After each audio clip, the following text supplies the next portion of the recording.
Yes, sir. On a Monday evening, Outlaw Radio live, Outlaw Radio, 7:30 p.m. Central Standard Time. This is about as close as you're gonna see me get to being on time for the time being. So relish in that fact.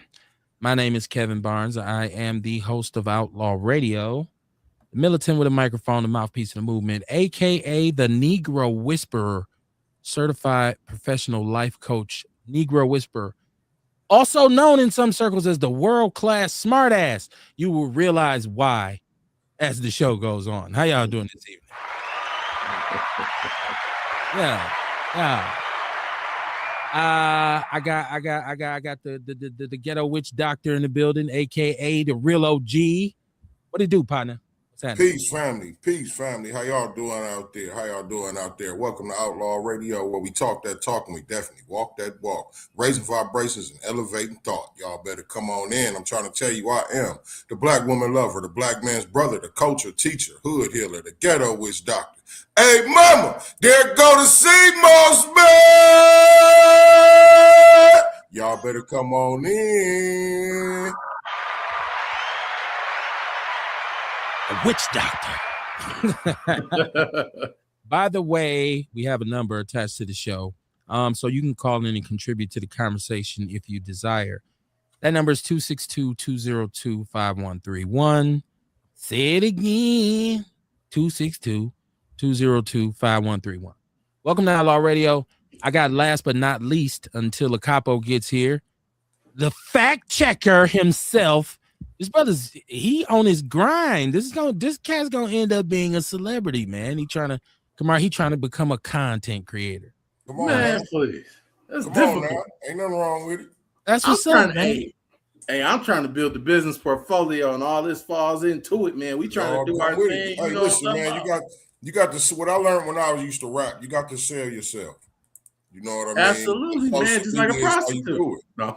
You know what I mean? The bigger of the percent, the bigger of the following, the more people you can influence into what you would like. Yeah, I be seeing your stuff. I want to say to Ian, you've been with the as an official real outlaw host. You've been part of the Outlaw family, but I think we might be about 2 months. I have to give you props because I see you do a lot of things with the show, and I'm just give props where they should go. I see how you chop up the show a lot. I see how you share it. I see where you put it. So it feels like to me, you support what we're doing. You with it, right? Like, so shout out to you, man, because, there's been some people who done came in and tried to hold that mic you got. That mic you got, it's been a hot seat, Kamar. It's been a lot of individuals in that seat over the last, 7-8 years? Yeah. So, and I feel like you done came in and came with more gusto for it than any of those people, man. Shout out to everybody who been on, but I think you done your thing, man. As long as you stay off the maker's mark. Yeah, exactly, man.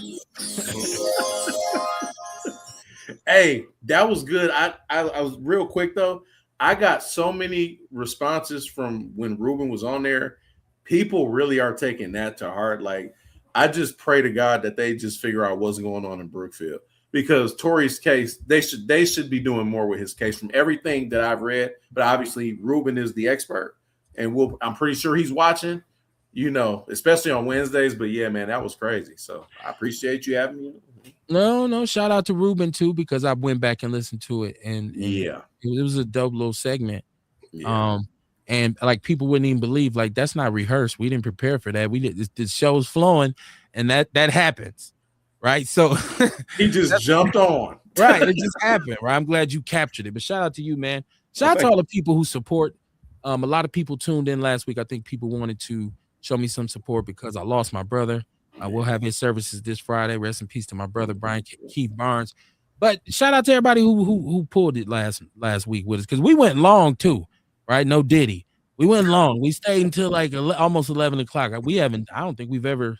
I think, Kamar, we might have hit 11 o'clock one time. Yeah, we did it before. And somebody's probably on here getting interviewed, and we just got to running our mouths.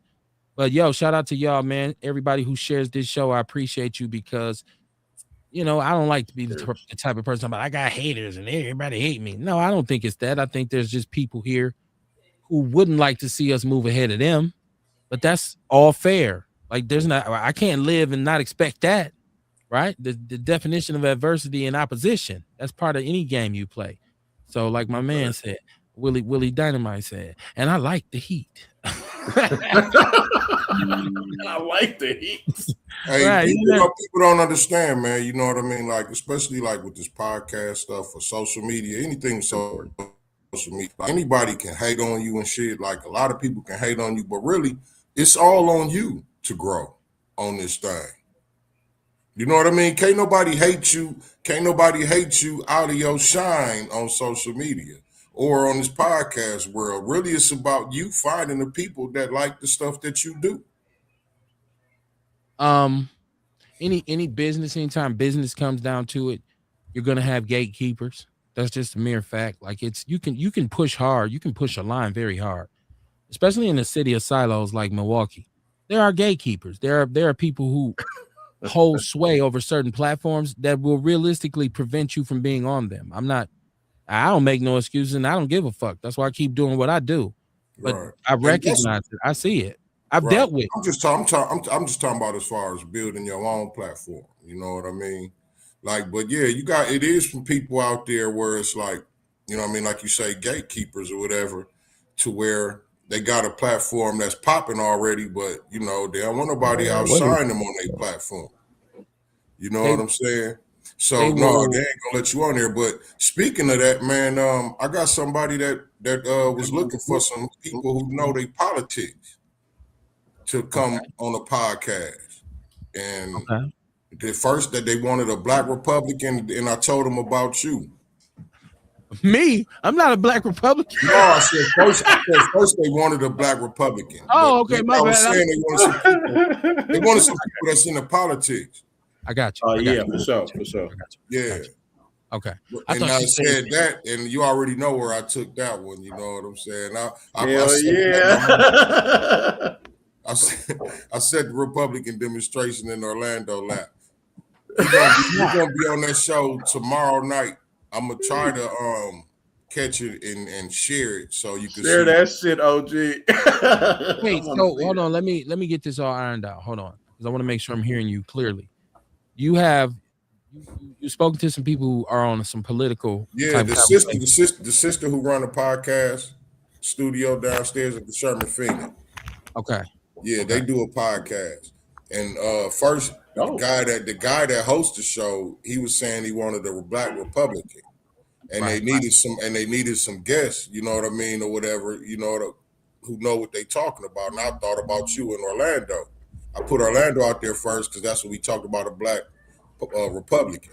Right. And then he was like, you know, he needed some interesting people because I told him about Outlaw Radio, and I was like, you know, we'd be having some dope people coming through our show or whatever. So I told him about you hosting, and he said, yeah, he'd love to have you on the show. Yeah, and you know what, Kamar? Listen, I want to be clear.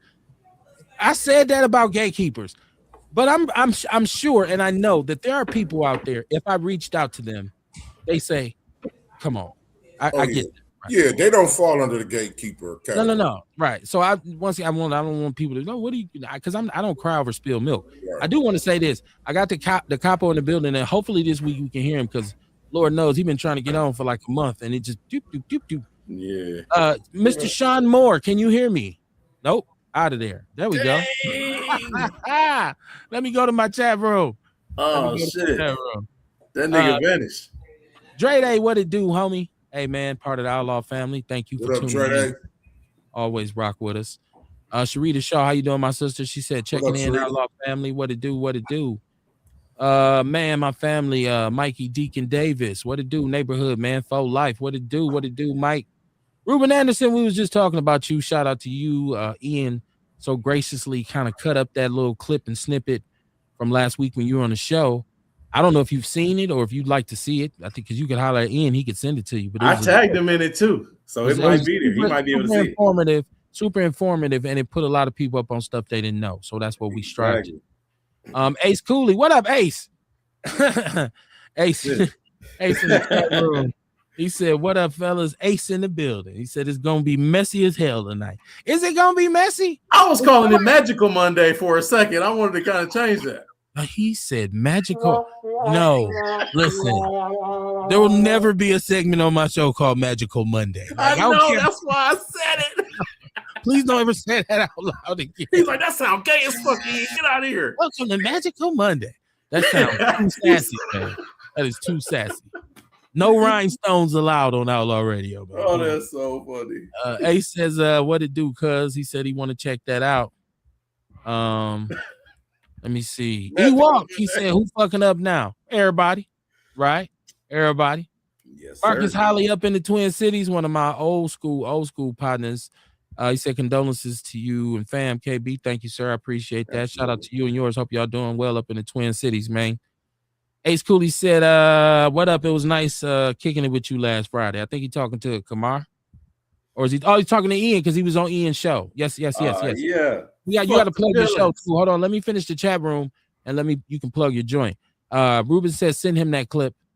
I got you. Sharita agrees with me.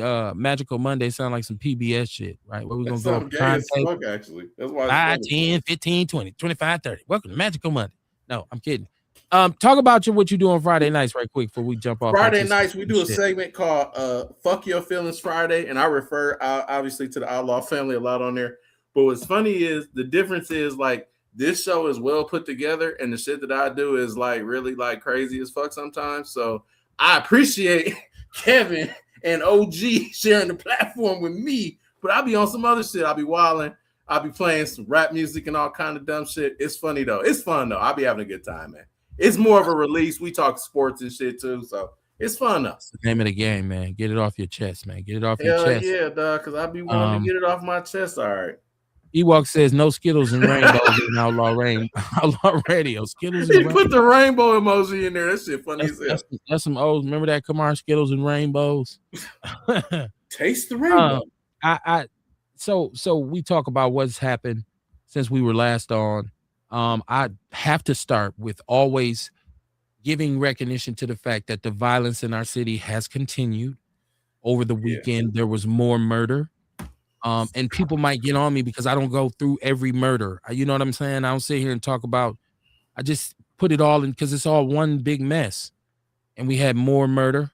Even in the cold, even when it's blizzards last night or this morning, 2 brothers shot. All just the violence in our city is a problem. Man. It's a problem. So I have to, before I talk about anything else, I have to talk about that and send condolences and prayers to anyone who lost somebody. If you lost somebody to some senseless violence or however, prayers and condolences, man. Stay strong. It's part of life, but man, it's crazy in the city. Ian, I'll go with you first because you're a political guy, and I know Kamar really don't give a shit about politics. But when you talk about politics and the way the city is set up in terms of leadership, right? Like, so I want to do just politics 101.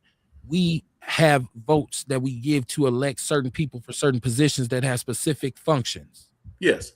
Sometimes they're supposed to be administrative functions. They're legislative functions. They are civic law functions. They're supposed to maintain this so that you as a citizen can have a high quality of life, have, good quality, have real high living standards. So there's an expectation when you vote someone into an office. But I will say this, as bad as they are, I think we in the community are as bad. I'm a 50-50 dude. I would never, I criticize the mayor. I criticize leaders all the time. And because there is that expectation that's built into them, having this position. But I have to, as a person of the community, put it on us too. Like, I think we play a big role in some of the major issues in our community. We always say it's systematic, but it's also very systemic, right? And if you know the difference between those two words, you're doing well. If you don't, Google it, because I ain't got time to explain it to your remedial ass. I'm just joking. So Ian, my question is, how much do you think what's going on in the city and how troubling mostly everything is, how much of that you think is on the leaders and how much you think is on us as people, Black people? It's going to sound real bad. I'm about to get a shitload of pushback from this one. I think it is 100% on the leadership in Milwaukee, strictly because they're not very inviting to businesses. They're not very inviting to programs to help expand some of what our young people are capable of. Like, for instance, I'm pretty sure you can have more trades. You could invest that money first. I mean, And like you said about the ship, huh? And you got the Roger Troutman mic tonight. I don't know what's going on. It sounds like you're singing more bounce to the ounce. You auto tune. Like, Yeah. I'm not on the phone or anything, so I don't know what's happening. Nothing's different. I don't know. You want to go out and come back in? I just Yeah, want you to Let me go out and come back in. I'll be right I want back. people to hear what he's saying. So I don't, Yeah, I'll be right back. You muted, Kamar. Oh, bounce to the ounce. I was just saying it sound good to me. Yeah, I'm hearing. I want to make sure he's clear. I don't have that podcast moderator ear. Or you don't got headphones on. Right. One of the two. I don't know about moderator gear. I'm just saying. Now let's see if we can hear you. If it made a difference, if not, do what you do. I don't care. Let's see. Can you hear me better now? I can. Okay, that's probably all it was. You know how technology is, but I think it's 100% on the leadership, just because they're just not very inviting to business. Milwaukee really isn't. You know what I mean? They're, in addition to that, I would like to see more trade programs expanded. It's so many different things that they could do if they could just sell it better. Like, do you know what the mayor does? I mean, I know you could Google and see what his job responsibilities are, but what is he really truly doing in the city of Milwaukee to really help deter crime and stuff like that? I don't really see him doing it. I think more money in the city would do better. I think if you can go ahead and turn some of these properties into some, maybe, I don't want to say Section 8, I might be incorrect with that, but turn some of these abandoned properties into low income living, just something to just jumpstart something to where you don't got boarded up buildings around. You want to be more inviting to businesses. Maybe don't have people pay as much corporate tax for the first 5 years of them being there. I mean, it's a lot of different things to do. I mean, that's what I would do. I would just make it to where you don't have to pay corporate tax for 36 months. Come to Milwaukee, bring your business here. That's what I would do. But I mean, 100%. That's it. Just for clarity's purpose, you're saying 100% of what's wrong with this city is on the leadership, and the community, the people in the community have no part in it. No, they do. I just think niggas gonna be niggas. But I know what you were asking. And I just feel, because I think if the leadership was better, I think you're gonna have that anyway, but I think the people would fall in line better. That's just me. Kamar, I need to, what you think? Like what how much of this is on the leaders and how much of it's on the community? Because I see us doing a lot of crazy things all the time. Well, I think it's on both. I think it's on both. You know what I'm saying? You gotta have a strong head. You know what I'm saying? You gotta have a strong head. Your leadership has to be strong, but then at the same time, when you talk about the community, it's about us making decisions, you know what I'm saying, for us also. Healthy decisions for us too. You know what I'm saying? Like, they could make all the laws in the world, but if we still going out here stealing cars, crashing cars up and shit, you know what I mean? Them laws don't mean shit. So we still have to make better decisions over our lives also. We have to govern our lives better as they govern the city better. Okay. Now I got some interesting comments in the chat room. I love it. I love the contribution, not vution. Let me start at the top. This is my brother Ace Cooley. He says, "Shit, Kev, it's too many to keep up with. We need a solution that's broad for real." Solutions board. I said broad. Did I say broad? Yeah, you said salacious broad. I was like, ooh, where's she at? You know, that's not what sound loose. You married, I can talk. All right. No, he says solutions board. Okay. Yeah, but don't we supposed to already have that. That's why we have a common council. That's why we have a county board. Yep. You know, that's why we have senators. That's why we have congressmen. We are supposed to have the people who can put the solution boards together. You know, everybody has a committee. I don't know if people understand that each of these people has a committee, some of which are economic responsibilities and within the community. Everybody sits on a committee. So there's power within the power. Let me test. Y'all let me pause on the chat room, make sure. I'm gonna do this one more time. He ain't moving. He already froze. Sean Moore, I don't know what's going on. He said it'd be his AI is jealous. I don't know, bro. That ain't AI. That ain't. Quit saying his AI. That's hilarious. AI, that's ain't. Okay, Ruben Anderson, shout out to my brother. He said, Where there's no leadership, the people cast off restraint. Interesting. That's dope. I like that. I like Joe it. Healy said, "What it do, my brother? Love us. Fuck Donald Trump and his friends." Orlando. Shout out to Orlando, who is That's one shot at Orlando. like frequently mentioned on our show, whether he's here. I'm gonna keep track of how many shots. That's one. It was only two last show. That was it. Right. Okay. Which So was it's good. down, right? It's down. Yeah, thank God. Okay. My sister Beverly Williams, how you doing? Welcome to the show. Beverly. Thanks for tuning in. She said, there are a lot of programs out here for young people. Do we need people to go door to door, sit in folks' homes and beg them to come? People need to get more involved in the process. I don't disagree with that. I don't disagree with that. Yes, I think, you can't have a movement. Like you can't, I used to always say, if you're going to be active and you're going to protest and you're going to engage in activism, there has to be action behind it, right? Activism should create action. So, or vice versa, it goes either way you look at it, but you got to have the action part of it, which means to do. Mama Jenkins in the chat room, she said, I do agree with you. It is us, but we got to really look at this leadership. There's no solutions, nor is there any new economic development. Mama Jenkins, I'm with you on that. That's one of my biggest ones that I speak against all the time. Like I think money comes down to money. If you a foundational Black American in the city of Milwaukee, it comes down to money. You know what I'm saying? And we have working poor here. We have people who work 2 jobs and still live under the poverty line. Yes, sir. That's many. Right? That People are crazy. income deprived, meaning that the cost of rent and mortgages dominate what you make normally in Milwaukee. We're income deprived. You look it up. So yes, there's a need for some economic development there. This is John Fletcher. He said, "What up, Outlaw family? Come down this Saturday at the Sherman Phoenix and get a free meal while it lasts. EPU is giving back to the community from 1 to 3. That's dope. EPU, personal defense. Shout out to John Fletcher. He said they're going to be at the Sherman Phoenix and they'll be giving back to the community. Come down there and get you a sandwich or something, right? Get you a smoothie. Kamar be in there somewhere. Sharita Shaw says, as far as crashing cars, bring back driver's ed to the schools and make it a requirement to graduate like they did swimming back in the days. Another good idea. I do believe they should bring driver's ed back to the school. I think the evidence is there that since you took it out of school, teenagers have been what? The worst fucking drivers in the history of Milwaukee. Ever. Right? Shit. Ruben Anderson said, leadership is critically important for a strong community. Acting as the catalyst that provides vision, unites people, solves problems, and inspires collective action for shared success. Transforming potential into tangible progress by building trust. Fostering inclusion and empowering residents to contribute.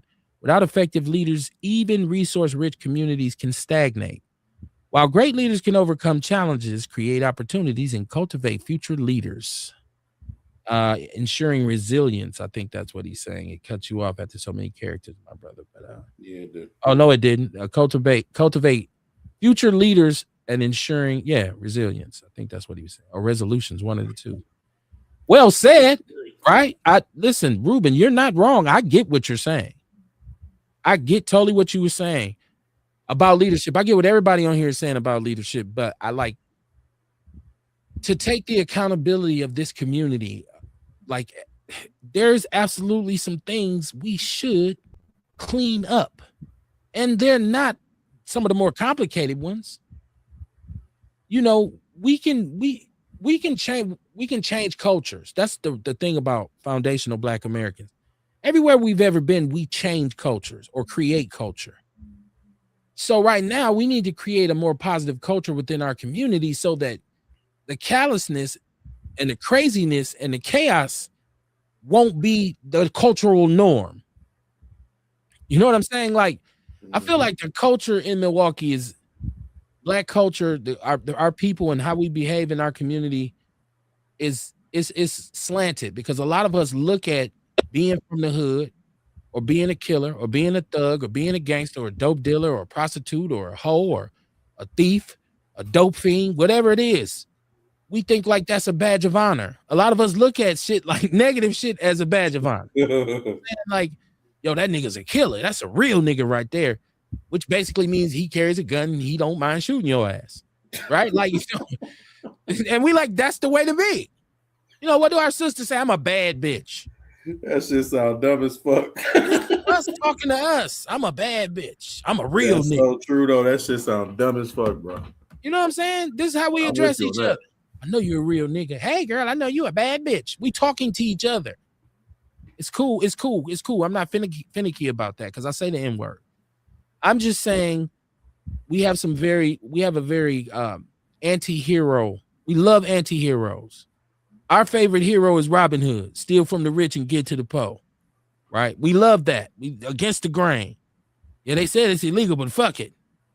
That's how we live, man. I'm sorry. It's illegal, but fuck it. But that's our attitude a lot. Like you, if you ever been with a black person, listen, shout out to my people. Shout out to my brothers who I grew up with. We in the streets, man. Yeah, for sure. Have you ever said something to a brother? He was doing something illegal and you said it to him, like what he was doing, like, hey man, you know that's illegal, right?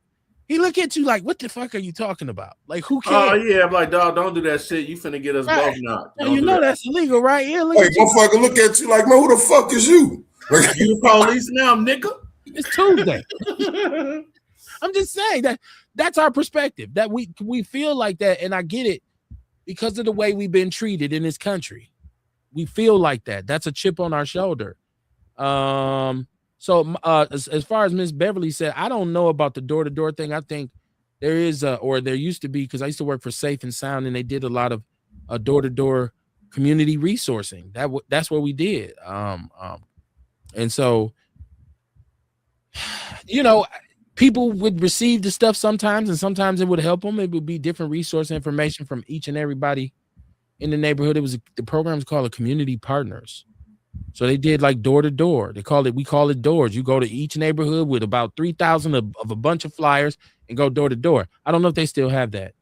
Let me see. Let me make sure I'm caught up because I'm seeing new comments. Ace. Oh, okay. Ace Cooley. Here we go. Chat room, y'all. He said, believe it or not, each city has its own culture. It just so happened that Milwaukee's culture is wild as fuck. I know poverty plays a role, but we have to check a lot of this shit at home. So you're agreeing with me that I can't go shout out to the fact checker, right? But I can't go 100% that it's the leadership. John Fletcher said, holiday give back and public safety celebration. This holiday season, just for you, Restaurant EPU Personal Self-Defense System, LLC. Want to show your appreciation to the community that continue to support us. He said, we're teaming up to give back with a free hot meal, spreading love, nourishment, and I'm scrolling it up, y'all. Love, nourishment, and awareness during the holiday event. And it's Saturday, December 20th, 2025, 1 p.m. to 3 p.m. or until the food is gone at the Sherman Phoenix. So, hey, John, is it gonna be vegan? Is it gonna be some vegan stuff? Shit, if it ain't all you got to do is stay open. I already told them get a smoothie while they there from you. I'm talking shit. I'm just talking shit. Hey, that's gonna be food that had parents there, Kumar. Kumar, that's a gold mine for you. All you got to do is set up a table. Like, hey, y'all. There's a lot of brothers that eat vegan and all that kind of stuff. I'm just tripping. You know what I mean? I know that restaurant, she got some vegan stuff, but you know, that's right there in the Sherman Phoenix. I'm already there. I just had to open up if I want it, but I doubt if I am. Okay, then. She said, hi, Kevin, Kumar, and guest. This is Miss Beverly Williams. This is Ian C. Jordan, Miss Beverly. He is our new co-host. So he's an outlaw moderator now, as they say. What we got, y'all? Shout out to y'all in the chat room. This is Earl Henning. He said, I want black people to be careful because they want us to eat jail food. This is Ruben. God, shout out to Earl, man. Sometimes I don't be knowing what Earl talking about, but that's my pod. That's family, man. That's neighborhood for me, for real. That did make sense exactly what he said. No bullshit, though. They want your ass locked up. They want you to but I'd be like, wait, hold on, what? Because it threw me. I wasn't expecting it. Like when he used to say chocolate milk, and I used to be like, oh, what are you talking about? Ruben Anderson said a community takes accountability through clear guidelines, open communication, and structured support. Structured support systems that promote shared responsibility rather than just punishment, focusing on repairing harm, fostering growth, and creating environments where members can take ownership of the actions. Listen, Ruben, you have to call in. We're gonna put a mandatory rule on Ruben. You gotta call in if you go. I can't because he be making some super good points, and I know that he gotta call in. I can't even give you know what I'm saying? I can't even give it justice. He's dropping facts, but I'm not looking at punctuation or nothing because I'm trying to get it read. But shout out to Ruben, man. We always appreciate your contribution. Once again, that number is 262-202-5131. So we look at the whole Trump thing right now, and we just kind of segue from responsibility and accountability. If you listen to Donald Trump's comments over the weekend, talking about immigration and immigrants, okay? If you heard this cat say, why can't we get some nice, clean immigrants from clean places like Norway?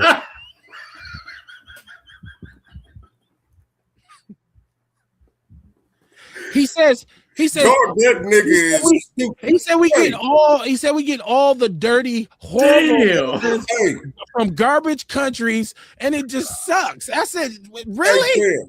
Hey, remember the last time he was in office, and I used to say this shit. I used to be like, dog, the one thing I like about Trump being in office is every day he gonna say some shit to make you laugh, dog. That nigga wild. He say anything that come to his dementia-filled brain. Here's why it's funny to me. He's a because idiot. if this was a stand-up comic, you know, I like sarcastic, cynical comedy, right? Like especially social commentary. If this was like a stand-up comedian, I'd be like, dude, this motherfucker funny as hell. He's funnier than George Carlin of the United States. He's not a comedian, man, and he's serious. He said, "Listen, let me say that again." He said, "Why do we get all the horrible, dirty immigrants from garbage countries?" And he went on to say, like Haiti, like Somalia, like he's calling motherfuckers' name. Nigga Trump, wild, bro, wild. You muted, Kamar. He pretty much said, "You nasty ass Somalis, you nasty." Here's the funny part. He says, why don't we ever get any clean immigrants and different immigrants basically from brown and Latino, but all white people are immigrants in America.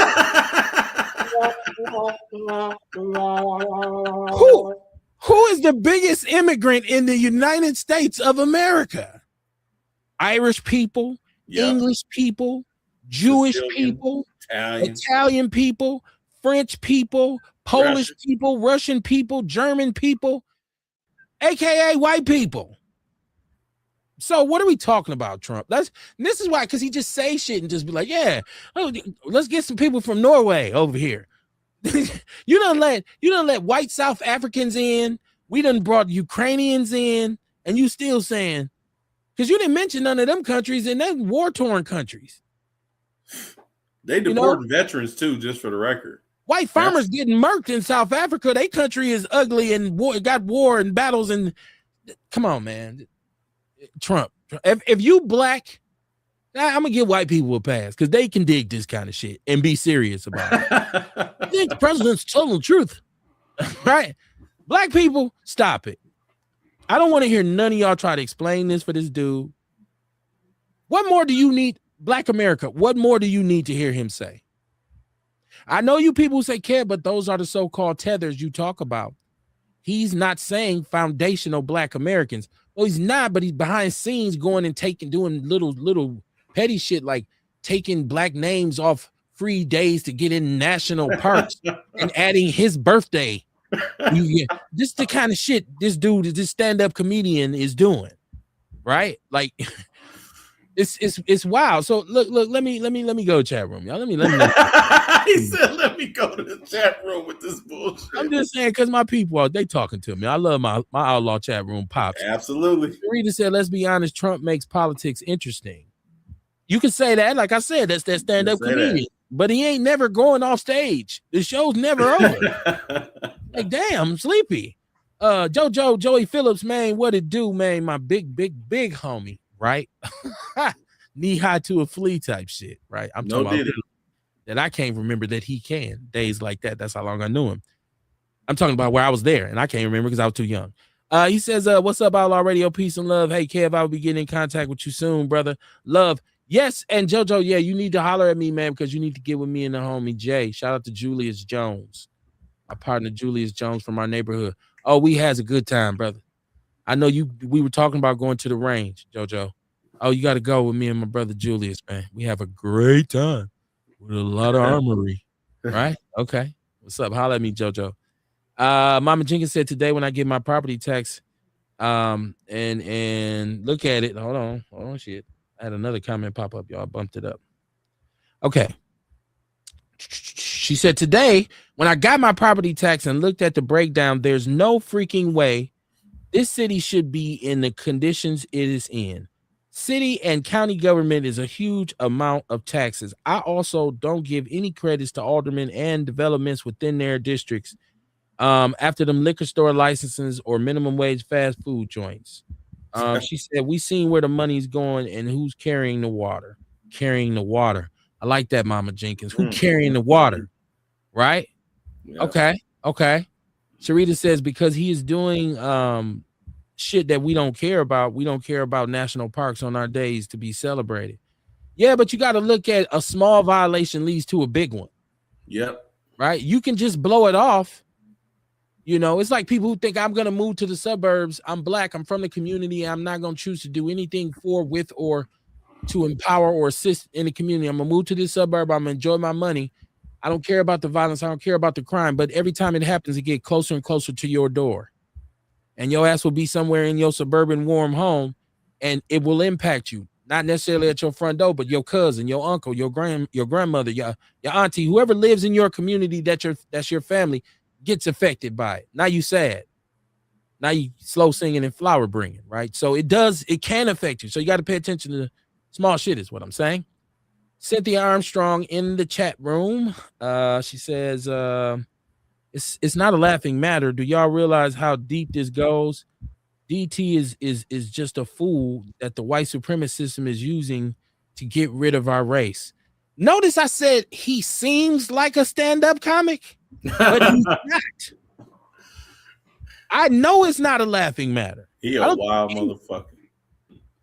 Our leadership, when you look at the leadership in our city, I can make several jokes about it, but it's no laughing matter, right? Sure. It's at this point, what Mama Jenkins just touched on with the amount of revenue that is placed up on the back of the citizens of Milwaukee.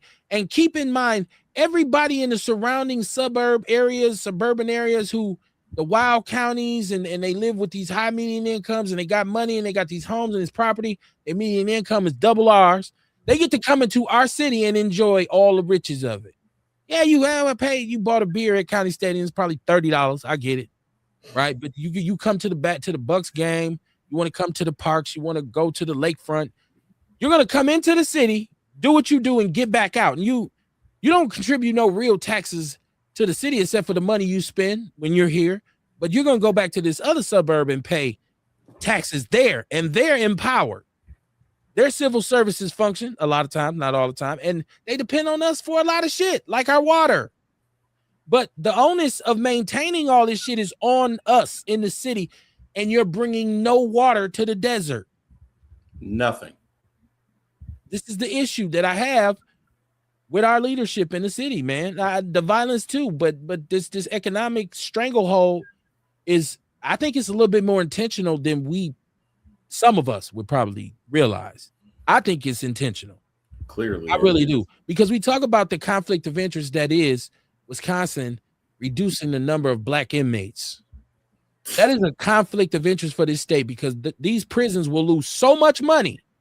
Northern Wisconsin will be in trouble if we cut that prison population up there by 8-9%. Oh, they go to laying off. Yeah. So the state knows that. So the powers that be like, hold on now. We getting a lot of quote unquote nigger money out of Milwaukee. It ain't Absolutely. just we already spent. You see how we was for the Jordan. Shout out to everybody who got them new Jordans. They look slick. We spend more disposable income than anybody. So we keep this shit afloat, and you just raised that tax, so you generated $200 million from the citizens of Milwaukee. Talk about what you did with it. You know what I'm saying? Ruben Anderson said, just call a spade a spade. That plastic, that white plastic orange looking ass man is racist, has been racist, and will always be racist. He is intimidated by the dark he's intimidated by the dark about skin for some reason. I think he's saying he has a problem with people with dark skin. I agree, and we always have said he's a racist. I just think it's funny that you see people try and make excuses for the dumb shit he says. Like, you gotta listen to the context. Like, you're not smart enough. You know what I'm saying? Like, how can anybody look at this president? Now, only way you can do it is say if he's joking around, he was playing. But look at his policies. He's not playing. Look at what ICE is doing. He's serious. He's the president. He shouldn't be playing at all. That's why I hate that motherfucker. He shouldn't be playing in no capacity. Yikes. Earl Hemming said with all the money he's putting in his friend's pocket, he says sad for us not getting a cut of it. Sharita Shaw said black people care, but not FBAs. I care about every little violation though, and I'm an FBA. Now, do I let it impede my progress as far as I try not to, because I'm not a DEI higher ed nothing. So I look at shit and I say, you know what, but you got to pay attention. I think you have to pay attention. Now, when it comes to illegal immigration, I want to say this too to black people, because in the beginning and even right now, we have been on the fence with this for pretty much since this whole thing started. Okay. Because we said, when we saw Latinos doing the Latino for Trump thing, and when we understand that the attitude from a lot of Latino communities, not all, shout out to the ones that don't, kind of feel this way, but the attitude from a lot of them is they don't really fuck with us. They don't rock with us. They have negative they say negative stereotypical things about us being lazy and just call it, they say it in their own language, but they do, maetes and this kind of thing. So we looked at that and said, they ain't got shit to do with us. When the civil rights thing really jumped off and gay people and white women were able to take more advantage of it than us. Yeah. When Trump and them came in with the agenda that they have against the LGBTQ, we said shit. Ain't got nothing to do with us. Right? White women, same thing. Ain't got nothing to do with us. So we just been chilling.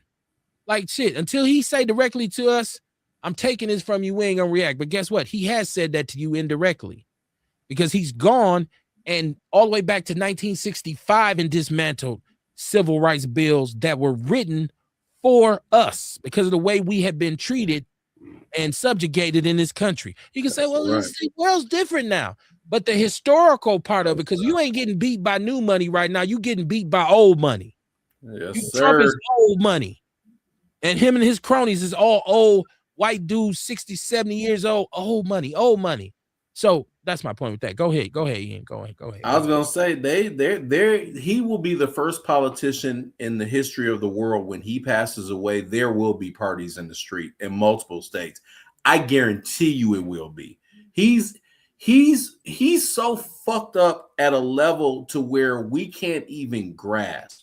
We've never seen anything like this, and the fact that the way that they're doing their business, they're trying to just desensitize us to all of the shit that he's doing every fucking day, to where it's just an attack on black people, an attack on Mexican people, an attack on Asian people. This dude, man, it's mind-numbing. And I see it, man, like with the special needs community. They cut so many of our programs for our business, bro, because of these motherfuckers, because they don't vote.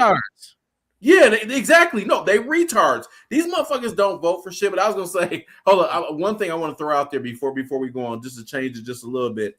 My boy's son who watches the show, his name is Roderick Johnson. His son's name is Jalen Johnson. Jalen officially became the youngest player in NBA history to record 4 straight triple doubles since Magic Johnson in 1981.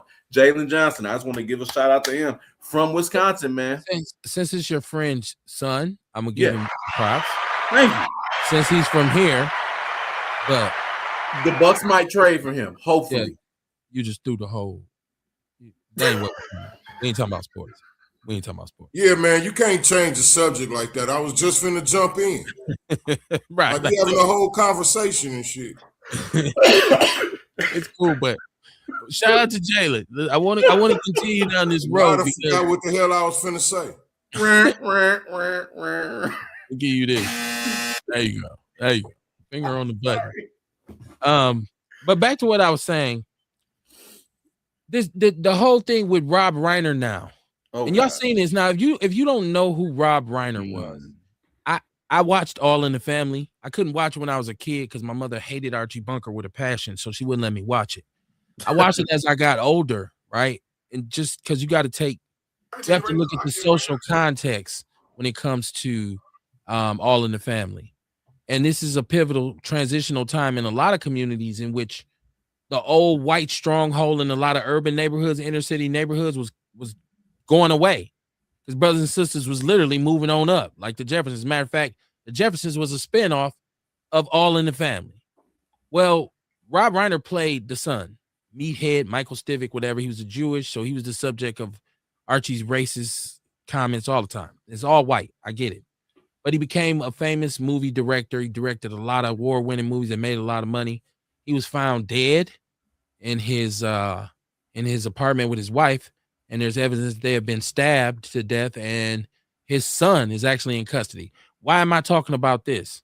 Kev ain't talking about movies. I ain't switching up like Ian. What I'm saying is Trump came out and said that. Now, I didn't even know this was a thing until I just found this out, y'all. Because like I said, like Sharita Shaw said, FBAs usually don't pay attention to stupid shit. We look at what matters. I didn't know what Trump derangement syndrome was. Have y'all ever heard of this? Yeah, so Biden derangement syndrome. Well, this is Trump. This is the newest phenomenon. Trump disillusionment syndrome. And what this is supposedly if you're critical of Trump, extremely critical of him, like how it goes on this show sometimes, then you suffer from this. And so this is something that Trump said the reason why he was killed because he had just pissed everybody off with his Trump disillusionment syndrome. So they killed him because of it. Now, I don't know if this is true. But this year, one thing we talked about things that were big in 2025 that were pivotal, that are historical. I think political murder is something that occurred in this country. Many politicians were murdered. And then Charlie Kirk put the cherry on the sundae. When he wasn't a politician, but he was a key cog in the white supremacist media machine. Yes, he was. And he kept the messages flowing. He kept it in front of young people. He was talking to young people, trying to influence them. And that's where you're supposed to plant the seed of any kind of, you know what I mean? So I didn't know that this Trump derangement syndrome was a thing. Let me read the definition for y'all. And then I'll let y'all, whoever want to get in on this about, because we are very critical on this show about Trump. So it says Trump derangement syndrome, TDS, if you will, is a pejorative term used to describe negative reactions to U.S. President Donald Trump that are characterized as irrational and disconnected from Trump's actual policy positions. The term has mainly been used by Trump supporters to discredit criticism of him as a way of reframing the discussion by suggesting that his opponents are incapable of accurately perceiving the world, thus making TDS a logical fallacy. Some journalists have used the term to call for restraint when judging Trump's statements and actions. The term has also come to be used to describe the nature of Trump supporters in their unwavering support of the president. So it has two ways, because you can be deranged either way, either for him, but if you're against him, if you speak against him, you have a syndrome, right? So Well, to give hold on, to give. let me Oh, finish I'm the sorry. Yes. let me finish the definition. Despite the usage of the term syndrome suggesting a medical condition, is what I was just pointing out. TDS is not an official medical diagnosis. Trump derangement syndrome is not recognized as a legitimate mental disorder by version or draft of the Diagnostic and Statistical Manual of Mental Disorders of the American Psychiatric Association or by law in any U.S. state. So this is literally white people making some shit up if you don't agree with Trump, right? Like, and Trump is saying this is what got Rob Reiner killed because he had Trump derangement syndrome. Just wanted to put that out. Yep. So to give context to the people, there is a law from a Minnesota senator that introduced legislation. It is called Text HR 3432 and SF 2589, which, and this is real, a bill for the act relating to mental health, modifying the definition of mental illness by adding a definition for Trump derangement syndrome. And they wanted to amend that in 2024. It got denied, by the way. But my point in that is, and I'm sorry, and everybody out there that might be a Trump supporter or whatever, I hope you don't get offended by what I'm about to say. Any motherfucker that still doubles down on, and if you are black, you are a complete house nigga. I don't because there's so many better Republicans, but to still double down on this man with all of the things that he's done, with his failed first term, with all of the jobs that have been lost by multiple companies, with him not doing anything he promised except deportation, and he's doing that shit illegally. He has thousands of federal workers at home still receiving paychecks, and they make six figures, a lot of them. He is by far, in the modern era, the worst president we've ever seen, and these racist white motherfuckers and house niggas sell out black people still support him. That's my rant. Can I say Trump is the worst when Ronald Reagan engineered the crack epidemic?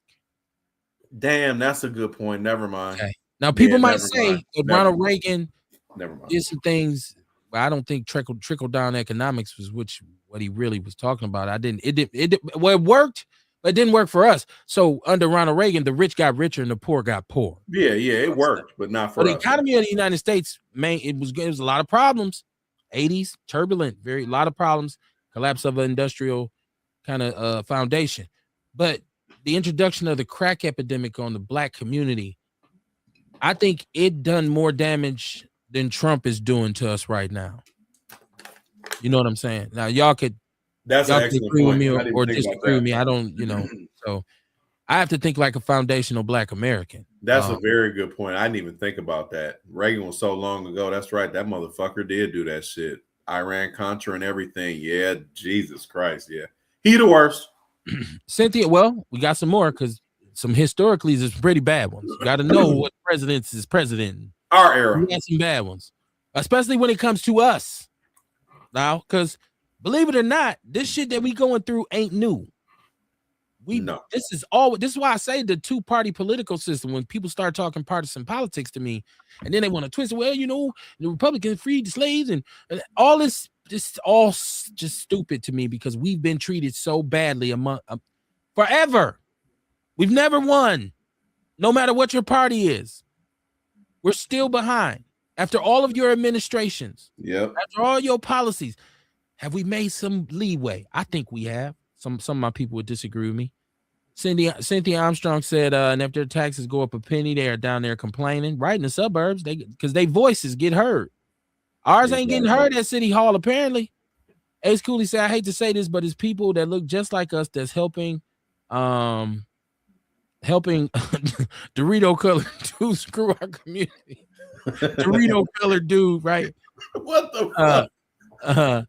Ruben Dorito colored Donald. Ruben said, no water to the desert. That part. Ruben. I thought it was pretty smooth how I put that out there. I was like Billy D. No water to the desert. I'm just kidding. I'm just kidding. My hand gonna fall off. Ewok said Trump being racist is just one element of his evilness. He says, look at what he said about the meathead from All in the Family dying. Yeah, that's what I was just talking about. I'm just catching up with the chat room, so I was just talking about that. Dion in the chat room, what up, homie? Outlaw family, man. Y'all bang the line. Please share the show, share the show, share the show. He said, fuck Trump. He on our YouTube page, too. Y'all get with Dion on that YouTube page. Earl Henning said the only people trying to kill him is the white people. Well, I don't think white people will admit right now how much they've actually been affected by Donald Trump, because a lot of them have been affected by him as well. Watch, you see the farmers, see a lot of laborers, labor unions, individuals who, I'm an entrepreneur and I have my own business, but you deal in raw materials, wood, metal, whatever. The tariffs kicked you in your ass, right? If you was raising animals, the price of feed, boom. Anything that got a tariff, it comes from somewhere else, a part of it comes from somewhere else, got at your ass, right? So I don't think a lot of them will admit that Trump has been bad for them as well. Not that I care, but it is what it is. Ruben said in Milwaukee for 2 days meeting with these Klansmen. Y'all stay safe. Good night. Yes, sir, Ruben. You be safe, man. He said the shit. Right. Ruben fighting. He's fighting a good fight right now. Yes, he is. Thank God for him. Yeah, that boy, what's his name? Tory Medley, who's hanging in the park. Okay, Ruben's out there fighting that fight. I sent you a picture. My cousin had an event where she was with Attorney Crump. That's the one I sent you. That my cousin Angie was with him. So I reached out to her too. She hasn't reached out back though. So okay. Yeah. He said, I'm sorry. He said, I used to rock with the immigrants, but they done got beside themselves.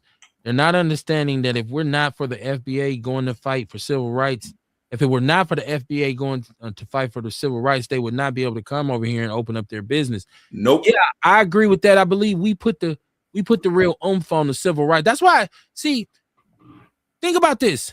The term civil rights, when you say that, the first thing that comes to your mind is black people.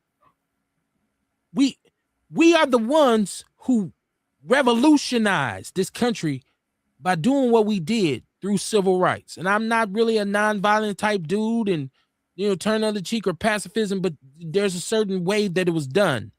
Now, the problem is a lot of other groups that weren't necessarily even consider themselves minorities back then self-identified afterwards and said, hey, we're a group and we're a minority. We should be included in this civil rights legislation. Right? Yep. So, yes, we are the ones who came up with that, and we now stand at the back of the line in our own country. So that is very true, man. That is very true.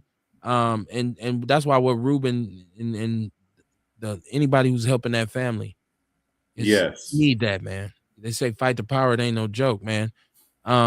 And they surely wouldn't have a lot of the ability to do what they say.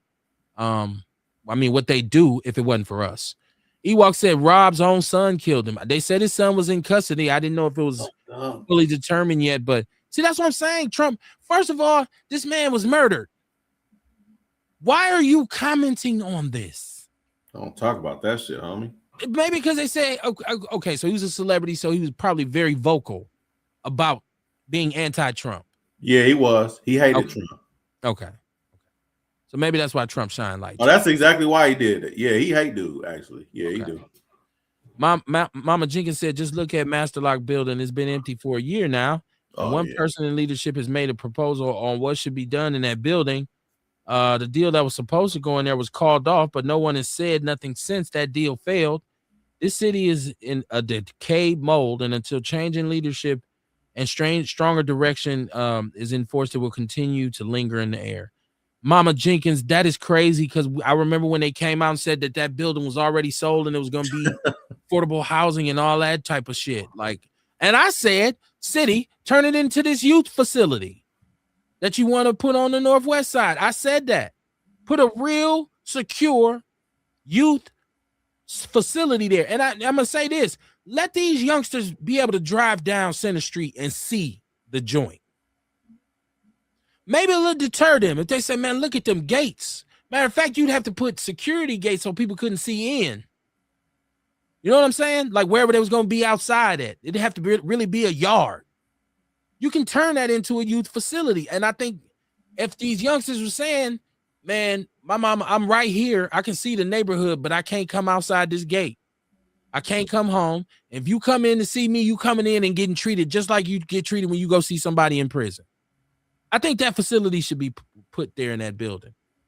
Earl said, Orlando, what do you think? That's 2 times. That's two.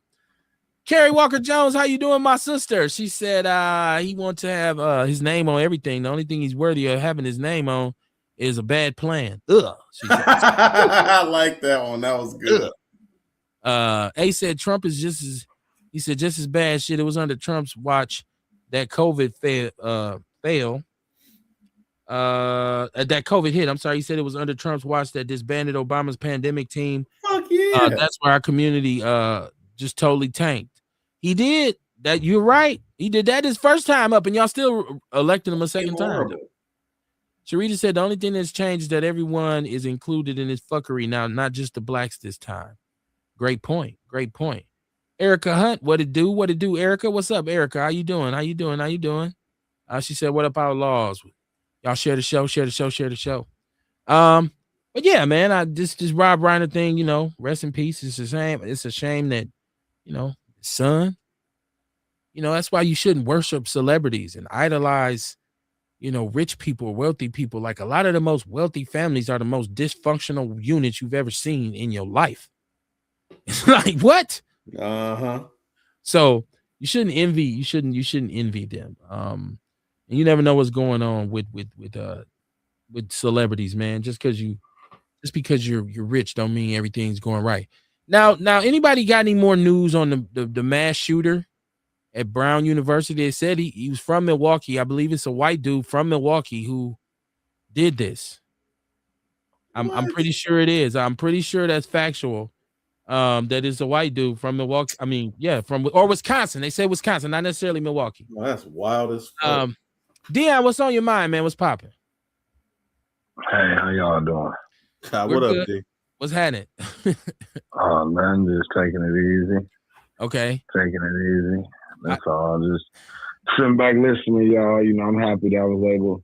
This is what I be talking about, therapy right here, where motherfuckers just it's so much, you know, be going on and everyday personal lives. You know, I had a tragedy over the weekend. You know what I'm saying? My girl, her sister was killed in Gary, Indiana. So, you know, fucking man, just you know, shit going through that little emotion with her. And then just shit, like you said, just dealing with all this shit with Trump and just everything that be going on, man. That's why I always tell you, man, we got to live our life to the fullest because we never know when it'll be our last day. You feel what I'm saying? But other than that, man, you know, just enjoying y'all. You know, I'll be trying to catch Ian's show on there and shit, come on there and fuck with him and shit. You know, I had heard about these what they call them, mass shootings. It was 2 of them, wasn't it? Wasn't it another one? It was one of Brown University in Rhode Island, and it was another one, or was that one in Australia? Because I know it was on a beach somewhere. Yeah, Australia. Yeah. Fucking wild, dude. Yeah, that's sad about what Trump said about the meathead, dog. You know what I'm saying? Like this, but you know, man, the thing about it is, though, you know, because I was talking to somebody about, because you know, because I had to go, because she came up here this weekend and stuff, and then I had to go down to Chicago last night. You know what I'm saying? And you know, we just sitting around talking, me and her step pops, and you know, we just like with Trump, and it basically Trump is really the face of white people. But you know, like when I come on this show and I express my opinion about how I feel about white people, I don't feel like how I feel is nothing wrong with that. You feel what I'm saying? Like, I just don't, you know what I mean? I don't, you know, like if I don't personally, we don't have to like everything in this world. You know what I'm saying? If I personally don't like white people and want to have any involvement with them, but I understand I got to deal with them, that's my personal preference. It's like, but when they have the same sentiments I have, then, you know, it's not a problem with them. You know what I'm saying? But that guy, Donald Trump, man, you know, he's basically the face of America, you know, and no matter how bad we want to be, like, if somebody gonna say anything, nobody says nothing, you know. So it's really not Trump. This is America. This is who they been. They just been hiding. They've been feeling like they've been feeling oppressed. The white man been feeling oppressed to feel like his rights to be patriotic has been trampled upon. So he been hiding, and now they got somebody that speaks for them, and they can act out here in this world the way that they want to, you know. And it's just crazy, though. You know what I'm saying? But you know, it's kind of scary at times, though. You feel what I'm saying? Because did you see the little what was that he just did in Pennsylvania? That he was talking about the one Muslim lady that's from Somalia, and then like those people still. I think some of those people got to be paid. Because like I think Ian or one of y'all was saying, I think Ian was saying that like I don't even see how people still supporting him. Like you gotta be living in some type of bubble, you know what I'm saying, to feel like I just don't understand it. I just be confused sometimes. Like, and then I ain't gonna lie to you, like I've been not listening to politics, but over the weekend, you know what I'm saying, since that happened, you know what I'm saying, like I need something to get my mind off of it, you know what I'm saying, like damn, you know what I'm saying. So I have been listening to a lot more, because normally, you know, I be overloading myself with that shit, man. It's just like after a while, it just becomes so cumbersome, you know, because you just hearing so many things. You watching CNBC, you listening to Fox, you listen to people that got different podcasts, you listen to CNN, like the dude that be on Shark Tank, him and Cornel Wesley got into it. Then you listen to other people, and everybody is just like, and there's all this about Trump, and I'm like, damn, I do not want to get this man this much headspace in my motherfucking life. Like what y'all just said it was, the TDS and Trump derangement syndrome. Yeah. Right. Yeah. Well, I'll tell you this. What you say about white people in terms of like you speak and say you hate all white people. And you talk about like you don't believe that there's any good white people, and that term I don't even like to say it. Like my face is burning to say good white people, and I don't want to be the dude just saying they're not all white people, but not all white people are bad. Sorry, he said I don't want to be the dude to say. I don't. And one thing crazy. I don't think you could like 100% of any group of 100% of the things that they say about any group of people is true. Like they say all black people are lazy. Well, that's not true. You know, all black people are ignorant. That's not true. Now, is there a large percentile or at least a medium range part of our community that is maybe a little ignorant, that is maybe a little lazy? Absolutely, there are Some people, but not all. So when you say all white people are racist, I sometimes have to say I don't think all white people are racist, but here's the separation of the two. And I said this a long time ago. I did pretty good on TikTok. I don't think most people are racist, but I think almost everybody is prejudiced. I've never met a person who's not prejudiced. And I don't want you to think prejudice just means color. If you just prefer to be with your people, like your friends or your immediate social group, your inner social circle, if you want to just be with them over other people, you're prejudiced because you have a preference of who you want to share your resources with or consult with or speak with or live with or eat with. And that's human. Self-identification, we got to know who we is, right? We all we got, right? But racism is different because it makes you actively hate. Active hate is beating somebody up, burning their house down, running them off the road, being verbally aggressive. That's active hate. You know what I'm saying? That's it's a little bit different from prejudice. So I can't say all white people are bad, but I can say the white people that are that way can kiss my ass. If you are a racist white person, I don't like you. I don't give a fuck about you. And I don't want your approval. Don't really care about your opinion. Don't need your acceptance. I can proudly say that. Why would I love someone who doesn't love me? Scott. Right? So I can say that comfortably, but I can't say all white people are bad. You know, but I think there's a lot in America right now who got their chest stuck out because they boy the Tangerine King is in power. I would say that Trump brings that energy to white people. He puts that battery in their back. They all feel a little bit more reinforced knowing that old Donnie's in the White House. They smirking. Hey, but you know what though, Kev? Now, it's easy for people to say that, right? About what you just said. You said, not all white people are bad. But I tell somebody that all snakes don't bite. But people got a fear of snakes and they believe that they bite. Because remember, I had a big ass snake and my snake never bit me. She was harmless to the world. But you have a snake that's the same species as her that's aggressive and to kill your ass. You feel what I'm saying? So I can't decipher. When I see them as a conglomerate, as a whole. But Dion, as a snake lover, shouldn't you be able to decipher between a snake that's venomous, that will bite, that poses a threat, as opposed to one that doesn't? Not venomous. Not venomous and not poisonous. Biting, aggressive, whatever, whether he wrap his ass around you or not, you as a snake lover should be an expert on that. You should be able to say that not all snakes are bad. You just said it. Not all snakes bite. Yeah, but see, what I was telling you is you can have two species of Burmese python, the same species. It came out the same litter. And mama had both of them. You got one that's docile, and you got one that bites your goddamn face off. You know what I'm saying? But they the same. They came out the same litter. They're the same mama. If you look at them as a little bunch of little snakes, you can tell the difference. So yeah, you know what I'm saying? Now, certain species is more aggressive than others. If that's the case, then we can say, well, the Polish is not as bad as the Scottish, and the Irish is not as bad, but the Irish and the Scottish don't. I get where you're going. I get where you're going. Hey, go ahead. Go ahead. I was gonna say, you know, that thing about the snake is really more of if a snake bites you, you shouldn't get a snake's bite. It ain't saying that all snakes gonna bite you. It's saying you shouldn't be surprised if the snake bites you. If the snake bites you, you can't be mad. That's what they do. You know what I'm saying?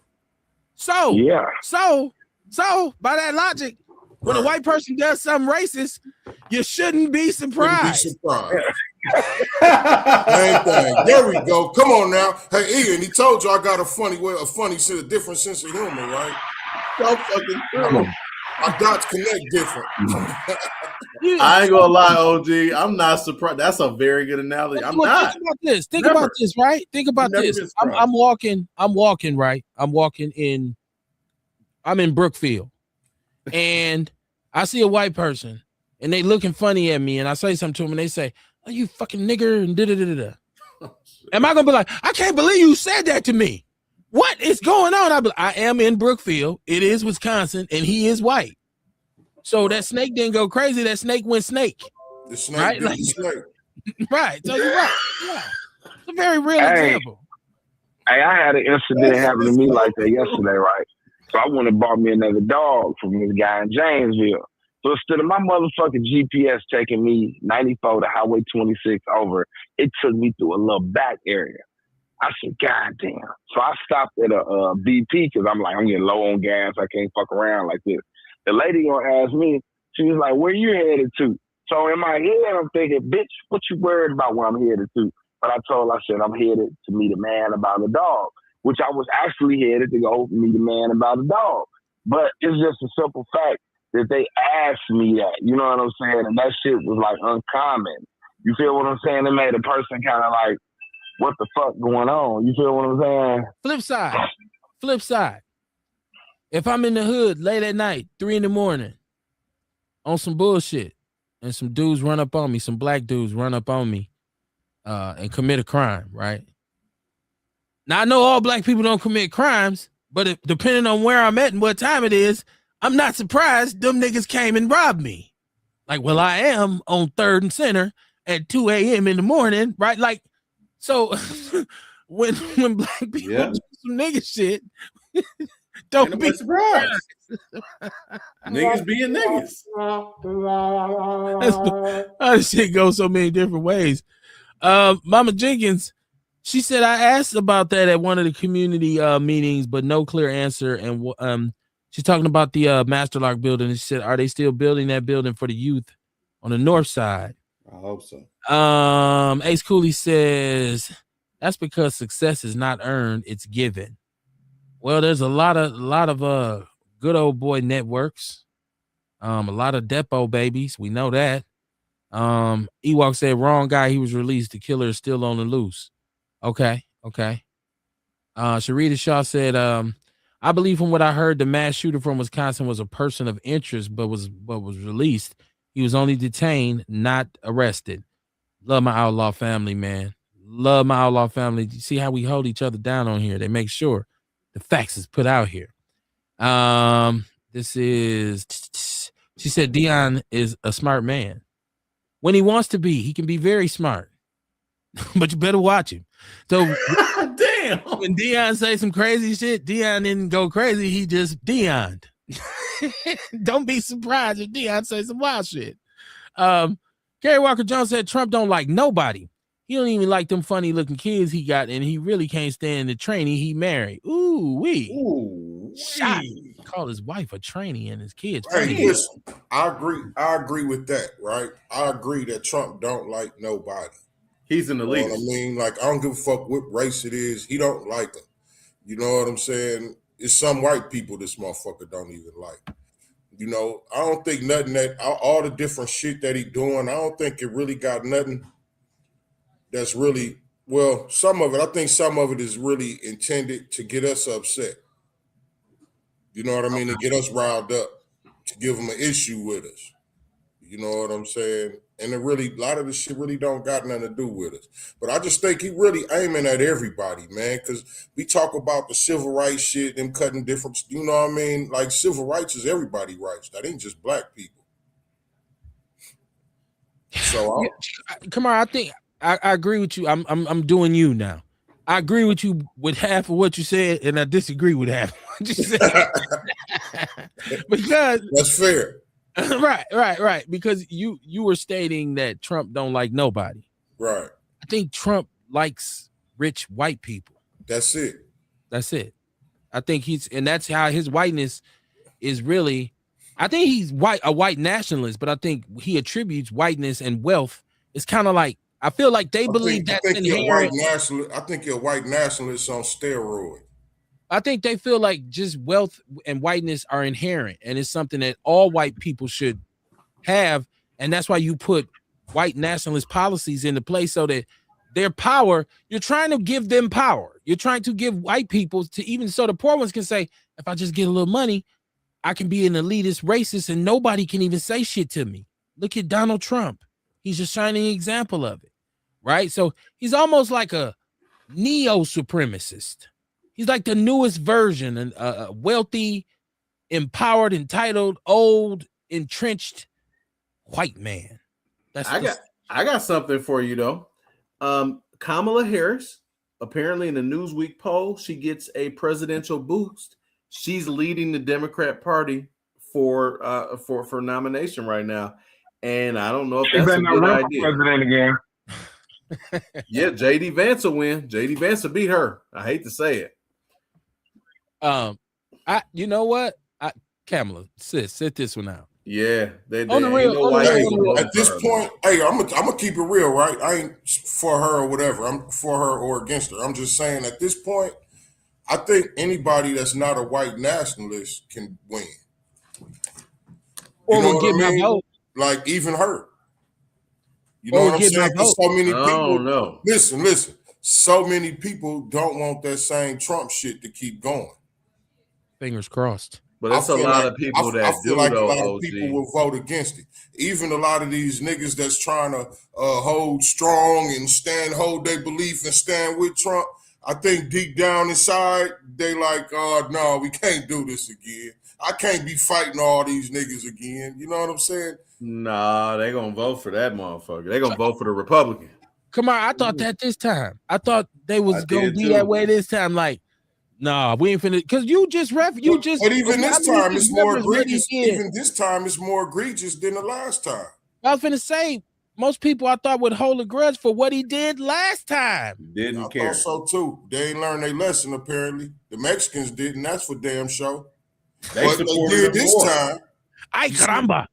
But you see what I'm saying? It's a lot of motherfuckers who like he went back and crossed out. You know what I mean? So like they ain't gonna be voting the same way the next time. They still got families here, and I mean, I could be very wrong. No. It's just correct. how I feel about it. No, you're correct in that he did give new venom to some people whose ass he didn't touch last time. Yeah. You're right. Last time it was mostly about LGBTQ. Yeah. And it was about like poor people, right? Because they was against universal health care and against any kind of social, legislation. Emotions. But this time he got specific on, I want your ass gone. Yep. Asians, Latinos, every immigrant except for white people. And everything. So he ain't attacked the Asians. He ain't attacked the Asians. Oh, yes, he did. Well, he went at him with tariffs. And if they illegal, he's on their ass too. Trust me. ICE is on him. But you got to remember too, though, man. And I hate to say it, the average person doesn't understand three things. They don't understand the economy and how it works. They don't understand business, and they don't understand government. They'll vote for JD Vance. I'm telling you what I know, and I talked to enough of these right-wing motherfuckers.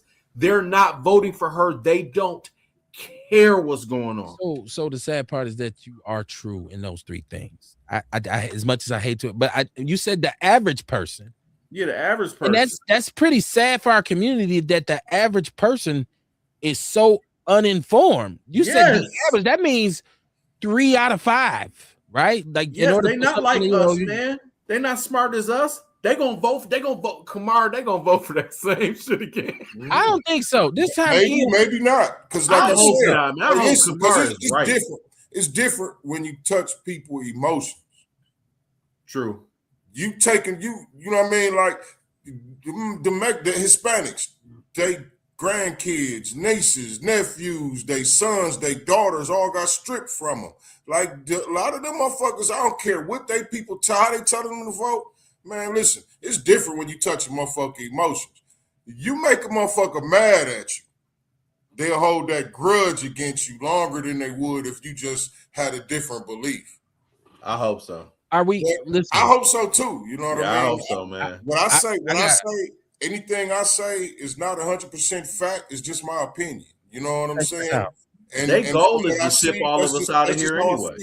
Even when you talk to a lot of black people that voted Republican, it seemed like them motherfuckers wish they'd have voted different. Hey, y'all know what though? We might all be missing one single point here. What? We better hope that there's an opportunity to vote again. Because what he's doing now is actually trying to create a system where ain't gonna be no election. That's very we worry about who's gonna vote for him. We probably need to be concerned as if anybody gonna get a chance to vote at all. I don't even want to start talking about that. He's trying to move the chess pieces. I got another caller. I still got Dion on the line. Let me go to my chat room caller. Hold on a second. I'm here. She says not all whites are bad until you piss them off. Orlando Owens, the man of the hours in the chat room. What it do, Orlando? He said family. He walked the great. He said, hey, Dion, if you being robbed and a white man steps in and lay down the robbers, do you still dislike him? Hold on before you answer that, Dion. I'm going to give you a shot. Clifton, shout out to Clifton Phelps. He said, respect, y'all. How you doing, my brother? Thank you for tuning in. Y'all appreciate the show. Earl Henning said, Donald Trump doesn't like anyone but little girls so they can feel his little dick. Okay. That's Earl Henning. I'm just reading the teleprompter. Ernest said they better run Gavin Newsom. I believe that too. They better find a white man. Mark Ross said, greetings, everyone. Hey, y'all, check this out though. As much as shit as I would give Kamala and anybody else, I would say this unequivocally right now. I would literally vote for almost anyone beside Trump if we get another chance to vote. Nigga, I would vote for Oscar the Grouch. I would, and people say that's a waste of a vote. But if Oscar got a shot, if he got some commercials, I figure we got a shot. I'm gonna vote with Oscar over Trump. I did it before. I voted for Biden. We'll see what happens in the midterms. If the midterms has overwhelming Democrats, then there's a possibility for it. But I don't know, man. I'm not sold. I just feel like he disrespected everybody that went to that side of the fence to vote. So they ain't gonna do it next time. He fucked them over, OG. He really did. You ain't lying you know about what I that. He mean? fucked them over. And maybe I might, you know what I mean? I think I'm optimistic, and that's why I feel like I feel. You know what I mean? I always feel like it's gonna get better. Like shit is horrible right now. Sure. It's nothing but get better. You know what I mean? Motherfuckers ain't gonna let this shit keep going, man. Unless they rig the election or something. I just feel like that many people ain't gonna vote for him again. I can't if he gets reelected, especially by a large margin, the gig is up. We know this because look, he's shitting on women and everything. So we know what all that said. Elected. Trump can't run no third term though. Well, but that's what I'm saying. We don't know if this might be. He's trying to get this done behind the closed, the scenes. Hold on, I got a caller. Is this Sean Moore? What's going on, family? It's the Big O, baby. The Big O. Orlando in the building. What to do, Orlando? Man, if we do what we do, we win election. Orlando, please tell me you called in to defend Trump's words about dirty immigrants from garbage countries, and why can't we get some good Uruguay people from what do you say, Norway and all these places? That shit wild every time I hear it. Defend that for me, Orlando. Yeah, what I will defend is America first. If you don't like this country, you Somalis, y'all get up out of here. You can get up out of here on the first thing smoking. Go on back to where you came from. So yeah. What you got against Somalians? They robbing resources from people who actually need the resources, the poor blacks who actually need the resources. That's what they're doing. Where are they doing that at? Because is it happening here in Milwaukee? What are they robbing us of? No, we have a huge Somali population in Wisconsin, in Milwaukee, over there off of Long Island. You know that, don't you? I'm asking you, what are they robbing us of, though? What resources are they taking from us?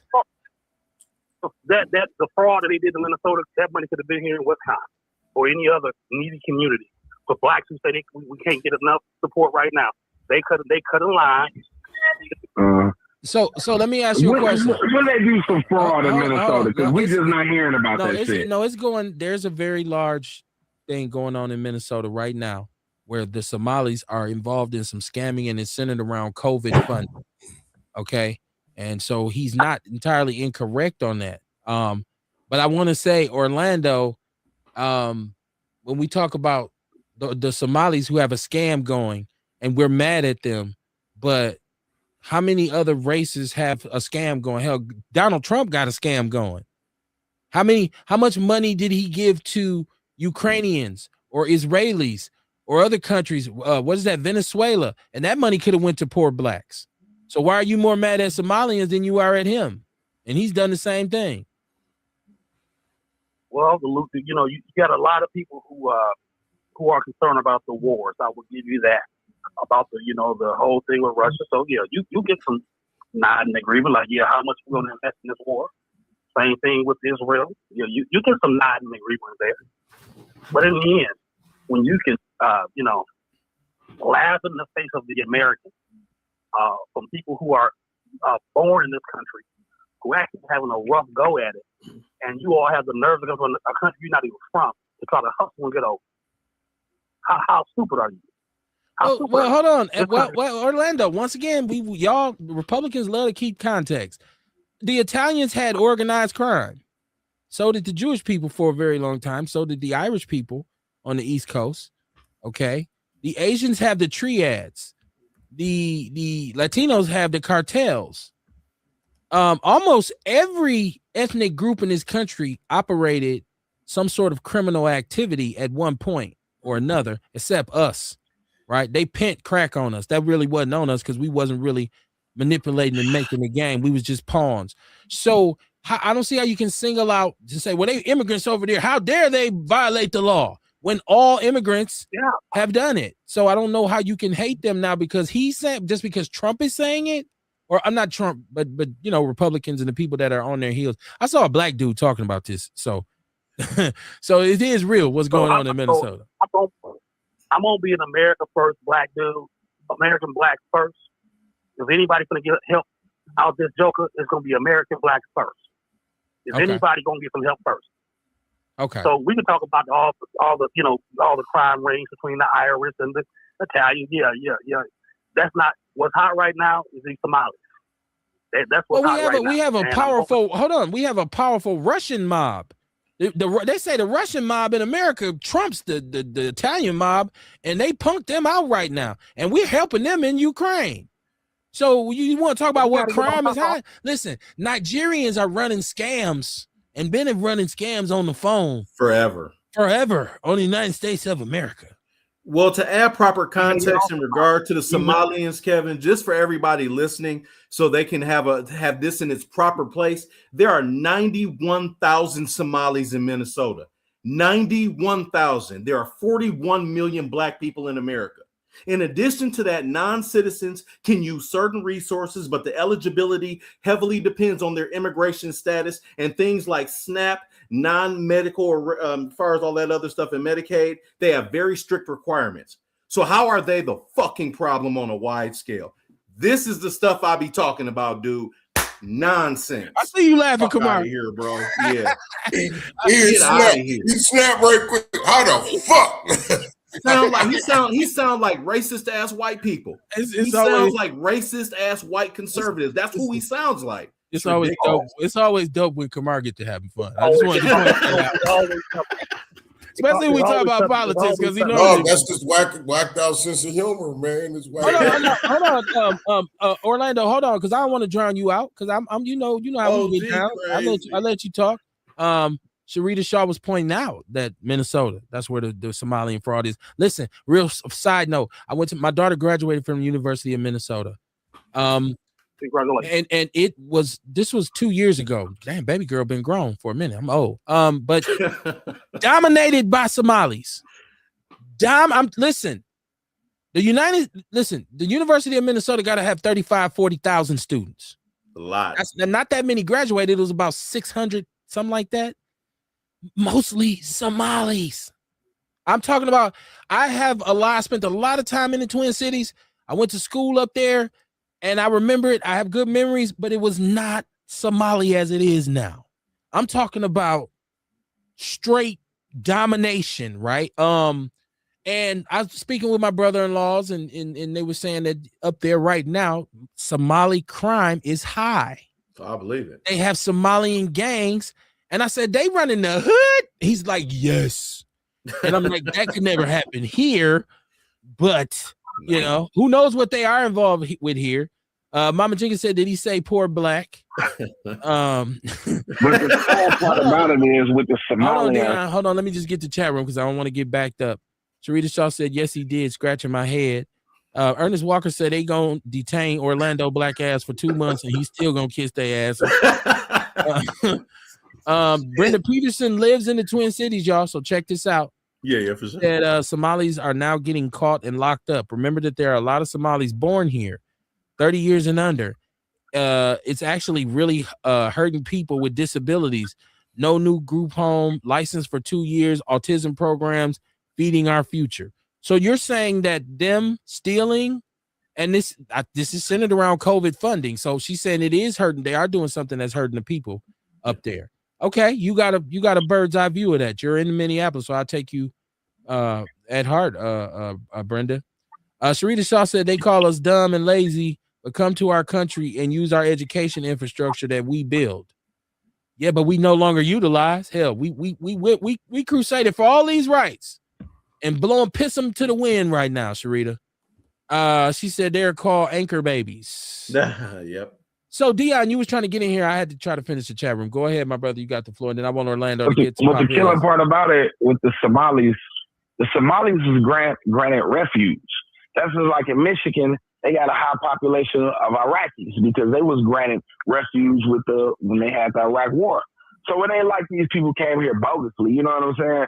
Now, all of a sudden, out of all these years that these motherfuckers been here, now we hearing shit. I'm going to be honest with you. I don't believe shit them people say.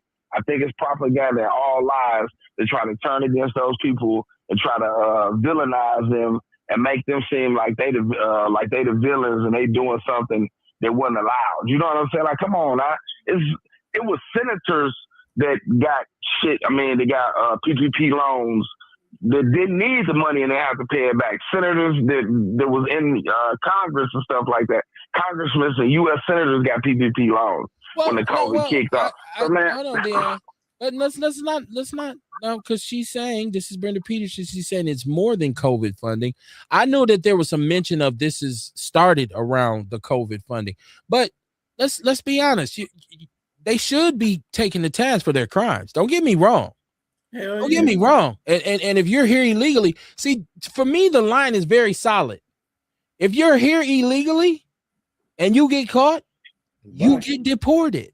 Period. Now you might say, but I've been here all these years, and I would say to you, and you never took the time to go and get your citizenship. I thought you loved it. Exactly. Okay.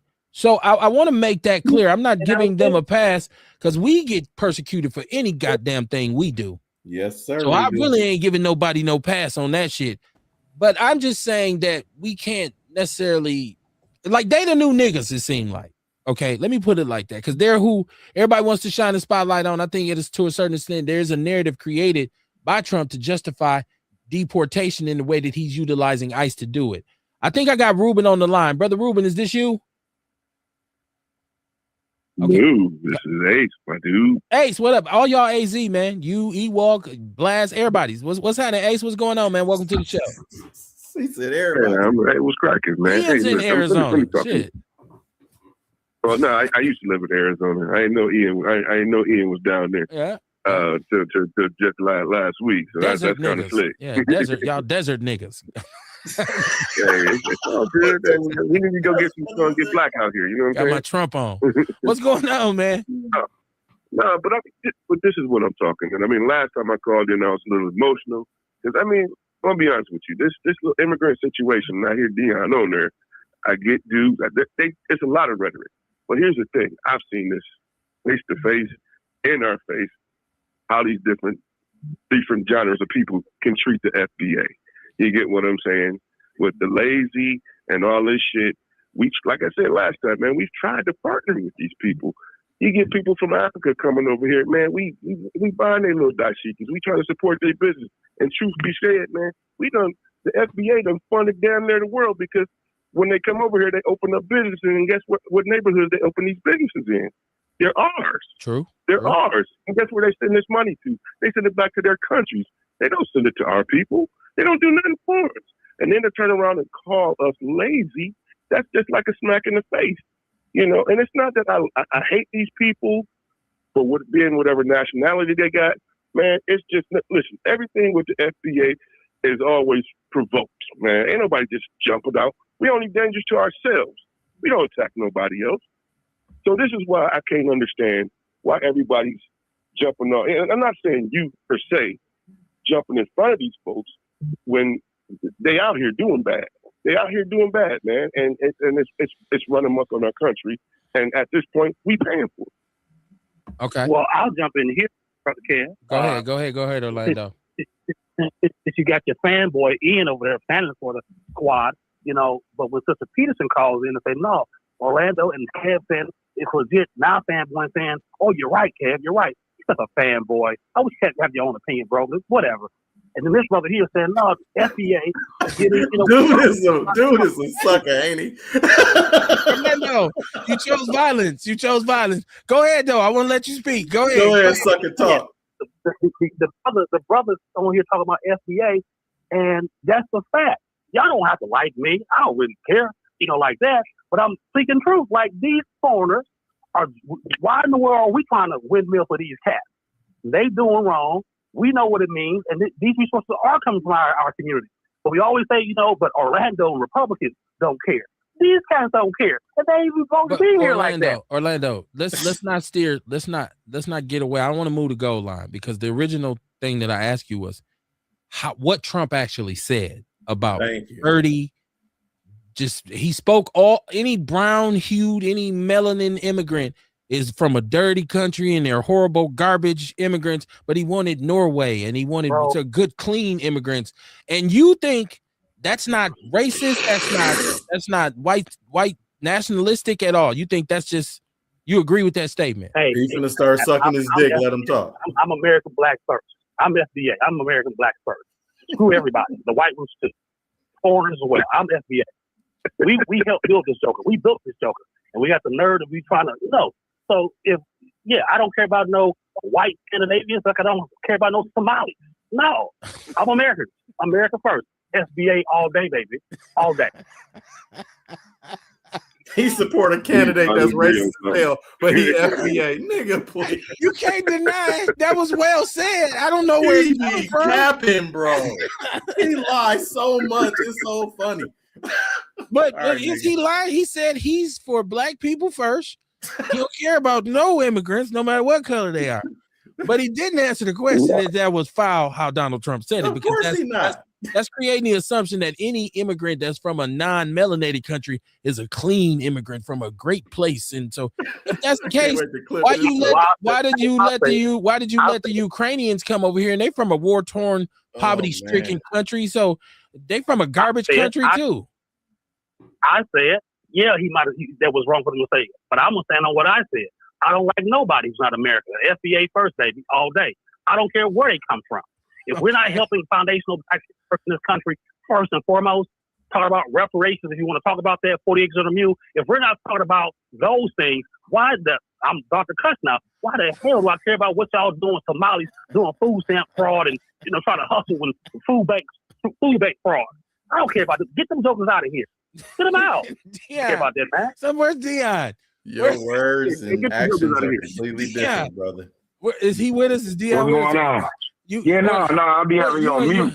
You and Orlando been hanging out this weekend or something? What's going on? Orlando said he's FBA. What did he say? You ain't heard it. Never mind. I can't even recreate. Oh damn, dude! I'm gonna clip it up. I'll put a clip on the internet. I heard what he said, but that shit, listen, his vote proved different. All that FBA, whatever that shit he's saying, and I'm America first and all that, that's bullshit. Cause you sat up there and voted for a man. You sat up there and voted for a man that ain't got your best interests at heart. As soon as that shit get to affecting you, see, the thing about it is, if it do affect you, you ain't gonna come on here and say nothing about it. But eventually, that it is gonna affect you, because what he's doing is gonna affect every American person, except for the 1% that's rich anyway. You know what I'm saying? So all that shit he just spoke, that shit don't mean nothing to me. That's just like when my stomach be fucked up. When my stomach be fucked up and I take a nasty shit and I gotta clean the toilet off, that's what that shit he just said. I didn't mean to me. On the real. That's what he went on the real. FBI, a fake black American. Get your ass out of here, nigga. Well, now, first of all, I want to shout out Ace because he said in the comments that this would eventually be a very messy Monday, and I didn't see it coming. I didn't either. I don't know how Ace knew it. So for me, I feel like this. For all the naysayers, they voted. Maybe you too have. You said they voted for Biden. What did they do to get these foreigners out of the way? What do they do for FBA? That's all I'm saying. You could hate Trump if you want to. You could hate Trump if you want to. At the end of the day, at least he's getting cats out of the way. This birthright citizenship that's getting ready to come up in February, yeah, bro, that was for the slaves, the descendants of slaves. That wasn't for Jose. But Orlando, hold on. Well, I do want to say this. First of all, Obama deported more people than Trump has to this point. And I voted. And I voted for him. And America's immigration policies under Biden were a little relaxed, right? But there's room for criticism. Listen, I'm talking about as opposed to Obama's. They were relaxed. But I'm going to tell you this. They've always been deporting people, but it wasn't always on the news. Now, I want to say this. I'd rather Biden, who at least on the surface, and I can only give him surface, recognition, he didn't come off as a white nationalist or a white supremacist.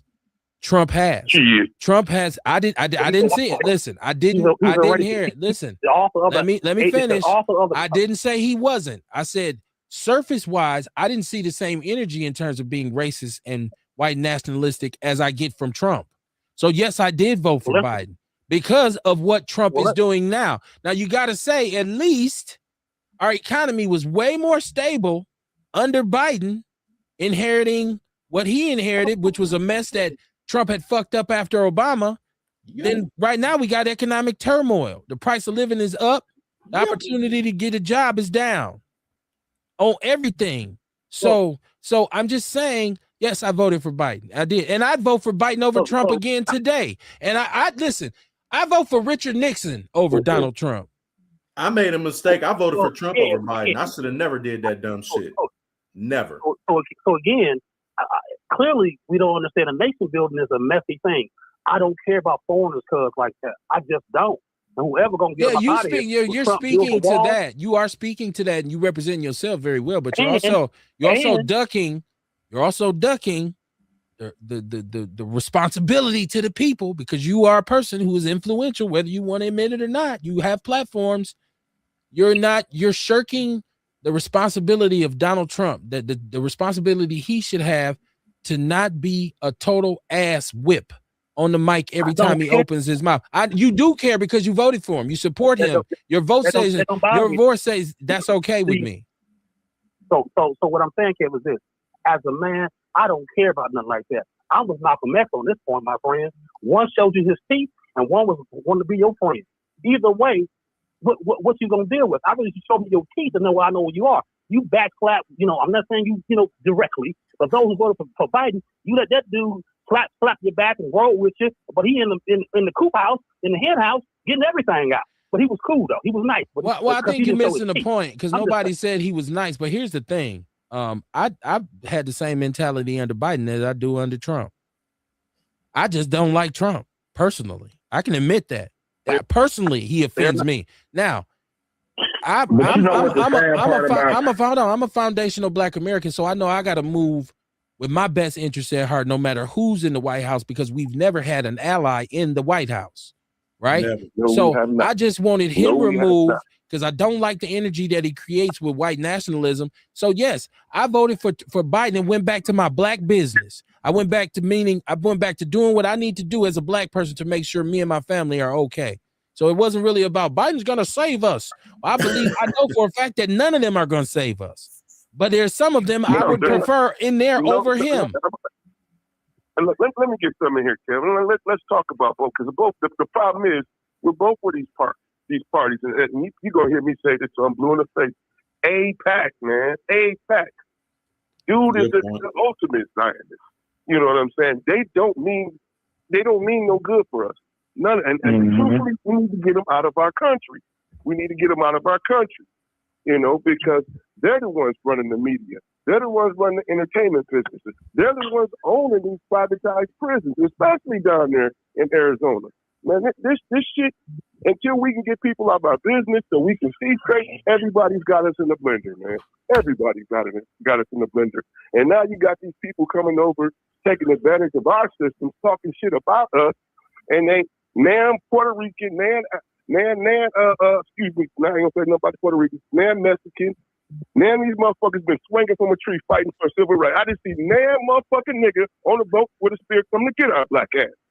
Now that we here, this is our shit. But you know what, though? They want to take that. Okay.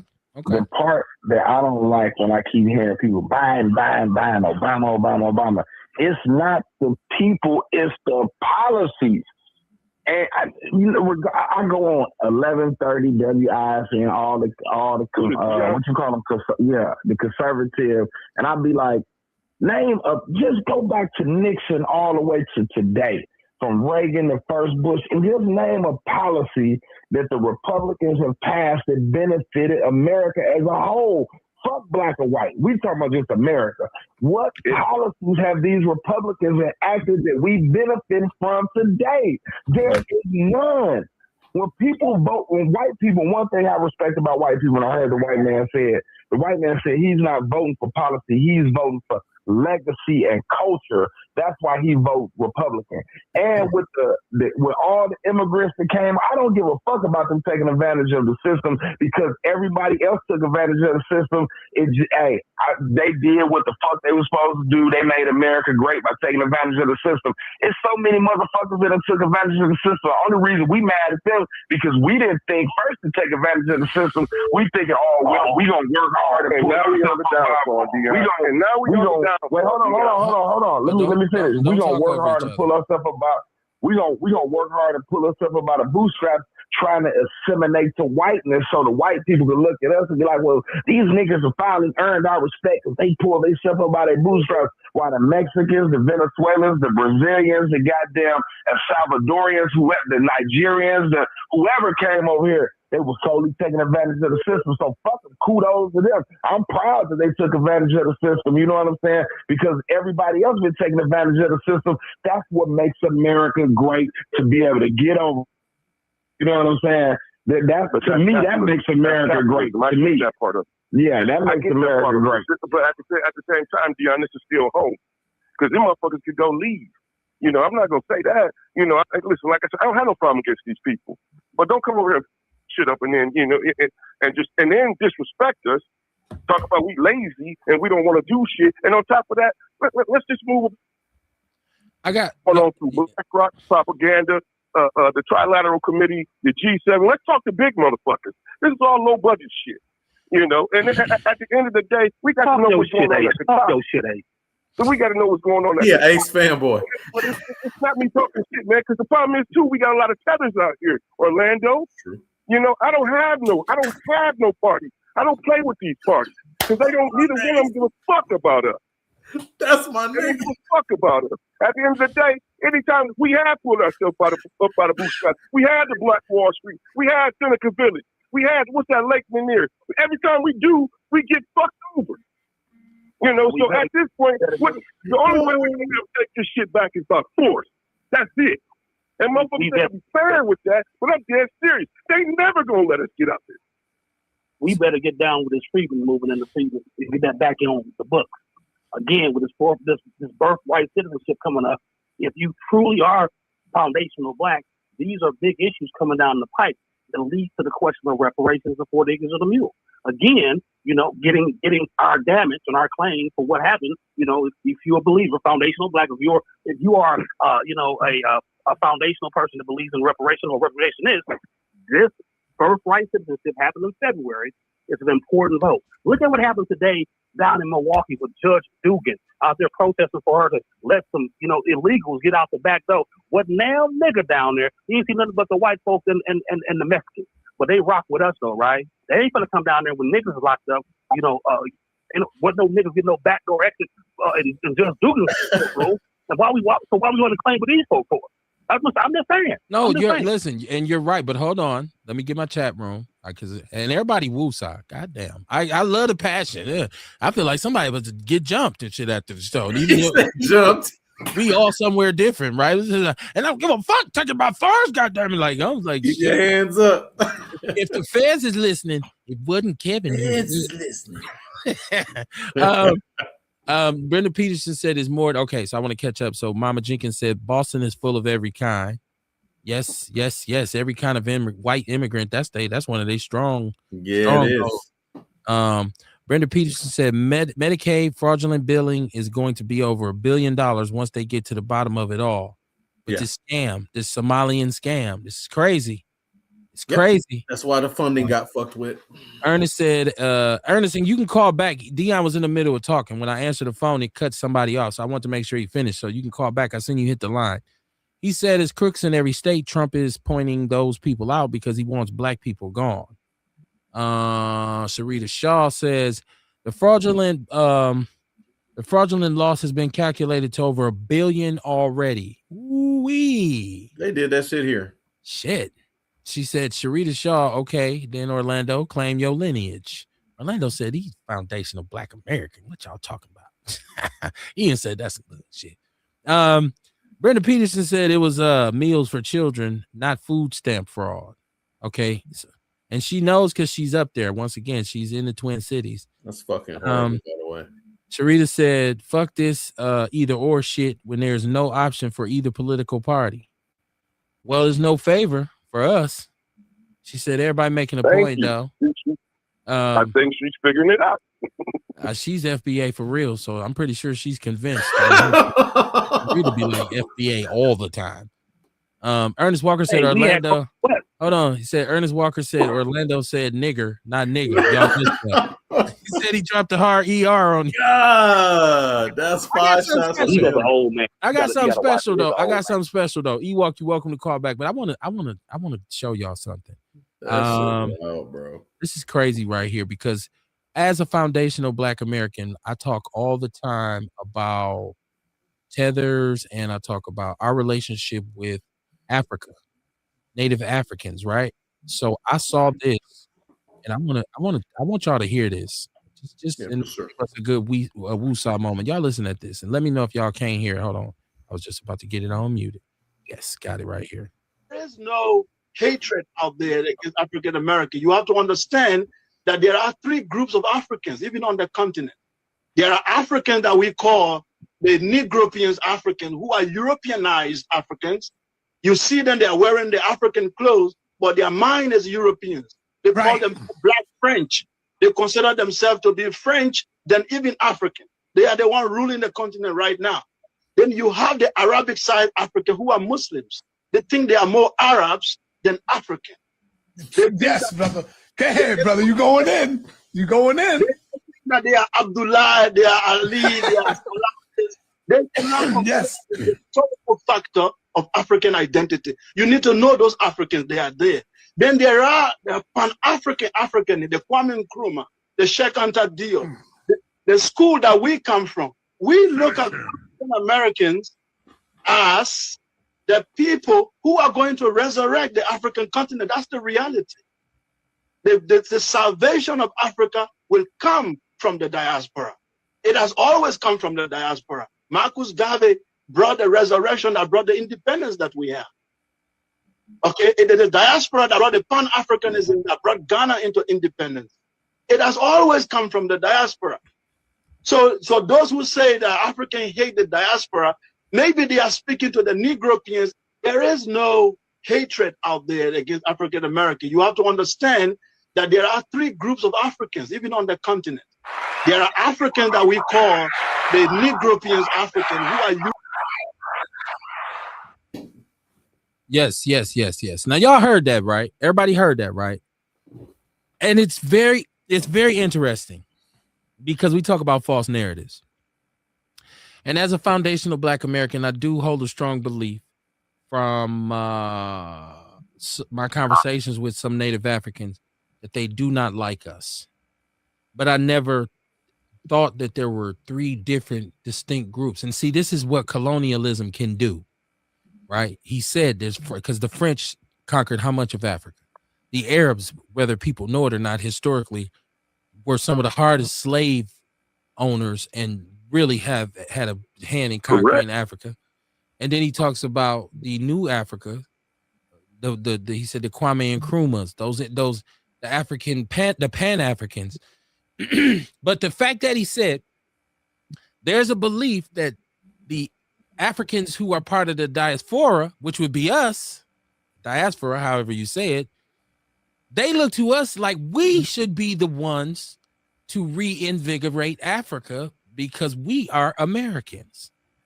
And so there's a belief that we should utilize what we have in our position and our development as foundational Black Americans to work and empower Africa. I never thought about it that way because I was under the assumption that they all pretty much, not all, but, and I shouldn't say that because I just talked about the 100%, but the majority of them feel some kind of way towards us. I've never seen it the other way. I've never seen an African who talked that with me. I've never met a Native African who spoke of solidarity with me as a Black American. Oh, I have. I had never heard that before. So I thought that was a dope kind of piece I'm of information. I'm gonna be honest with you, Kev. I mean, there are some people like that, but here's the thing: you over in Africa, you got to realize some of those presidents in some of those countries have been planted there by the West. That's you true. get to be able to extort the resources. That's true. You get what I'm saying? At the end of the day, I don't know how all that rolls over there. I can tell you that the French really told them, and I think I explained it before, like if they were selling porcelain, the French had to be the first to get dibs on it, and if they didn't want it, they had to ask the French if they could sell it to another country. you know, and the resources is coming from there. So that's kind of foul. Now, when we get back to here, you know, the thing I get pissed off about is you come over here and you're saying all these negative things when you ain't fixed your own country. You know what I'm saying? Ian, I'm assuming you've heard of what's that idiot name, Myron Gaines? Don't even. Yes, I hadn't heard that house nigga before. Yeah. You know, I can't stand it. You know, and he has some points, but I can't because of the tether. You know, like he's from Sudan. Whole Israel thing. Yep. Yeah, he's Sudanese. But what the fuck are you here for? You know, if you're so good, fix your own goddamn country. I call him Musty Myron. You know what I'm saying? But at the end of the day, you know, like this shit that's going on in what's next, Gaza. The only reason he even gives a fuck is because those are Arabic people. He talks shit about black people consistently. Downs black women, downs black men. Oh, we. Yes. Very true. So it's just real weird because I know he cut off just to kind of chime in a little bit to what he was saying. Wait. I was trying to merge the calls. That's why. Oh, my fault. Ace, I don't know is there anyone still on the line? Because I finally reached my maximum of how many people I can have on the line. Anybody still on the line? Because I'm about to clear it. Speak now, forever hold your peace. And then Ewok, I want you to call back once I clear it because I want to hear what you got to say. And Ace too, because you was dropping science. He was. That's my fault for trying to merge the calls, man. I wanted to make sure that I tried to answer Ewok's call because he was hitting us. I just thought that it was unique from the perspective of I'm one of those people who talks about, you know, the lack thereof, a relationship between us and Africans. The whole thing, how he broke it down on there are those who are more influenced by the French, you know, colonization of their lands and the Arab. So I thought it was unique. That's why I played it. That's all. But once again, I've never encountered. And I wish Ace was on long enough to kind of reinforce what he was talking about. He said he's encountered Africans who talked of solidarity with us. I have too, though, Kev. And that's what's funny what you were saying when you said that. And because my father, like, he lived on the east side of Milwaukee, God rest his soul and shit. And he had a lot of friends, but he knew a lot of African people. That's why when I be hearing it, it's just for me personally. I done met so many. I done talked to a couple African chicks because of some of my homeboys, whatever. My sister is married to a Nigerian brother. They don't hate us like that. And his family too. And we cool with all the Jockashires. They don't have no issues with us like that, man. As a matter of fact, they be showing a lot of us love. But don't get me wrong, that's there. You know, it is there. But I think, and because my father was a Panther and he always taught us this, my mom as well, that they put these narratives out there in the community. And this is why I have such a problem with Orlando and his talking points. And I actually get mad when I hear him talk sometimes because just hearing him so mad at a specific group of Somalians, it's not all of them on that shit. And don't get me wrong, y'all right. I've been to Minneapolis as well. But damn, I mean, how many of them motherfuckers did the Medicaid fraud? Seriously, what, 91,000 of them? No, it was a few of them. And yeah, they probably are getting told some shit about us, but it's not all of them. And I don't like the generalizations. It just bothers me because they black like we are. And I know we from a different place and shit, but damn, they brothers too and sisters too. But they're not black. They're not black. Oh, I know what you mean by that. Yeah, they're not black. I'm just saying they brown skin people. Black people, it makes a world of difference. Black people only come from America. A lot of them don't like our attitudes because we are westernized. They do have an issue with us. Now they might show us love, like you said. They might not be like we don't like you or whatever. Yeah, but they're not trying to work with you on solidarity. He's not necessarily coming to you saying, hey, let's be business partners or here's an opportunity. See, the only thing I would question that African brother who's speaking about is how can we reinvigorate a relationship with Africa when there's no investment on y'all end? Like you're not meeting Africans. You don't really see, they go into business with white people over here. They're going into business with everybody else. They're standing with everybody else except for us. They're not coming saying, hey, brother, I can help you be an international. And I'm doing a bad African accent. I caught myself. But I'm saying, give yourself. I know. But I'm saying I don't see that energy coming back to us. Now, what he said was dope. But yeah, you got some who will tolerate you. See, it's the difference between being tolerated and accepted. Because if I accept you, I'm in, like I'm really into the community. So, you know, I'm not really sold, but I thought it was an interesting concept, and I thought it was something that A foundational. lot of them do open businesses here the same way, and they don't be. Yeah, but they open really businesses, but they don't work with us. Like they'll No, open they don't. businesses like the hair braiders. They'll move in the hood and open a business, but they, you know what I'm saying? Now I got Ewok on the line finally. Good Lord. Ewok, man, what's popping? What's going on, man? What's going on, everybody? Man, this nigga in Orlando, man. God damn, man. I can't help myself. I tried not to say nothing so bad. But damn, man. Dude talking about some, he a man and he FBA. When he calling to the show, reading off the damn Fox News flashcards and shit. You know what I'm saying? Using all of this peckerwood ass rhetoric and shit. Yeah. Talking to us. You know what I'm saying? I'm putting this all together because he was talking to us because I was listening. Talking to us like we all stupid and shit. Man, I don't get a motherfucker like him, man. Yeah, I just don't. I don't understand what the fuck.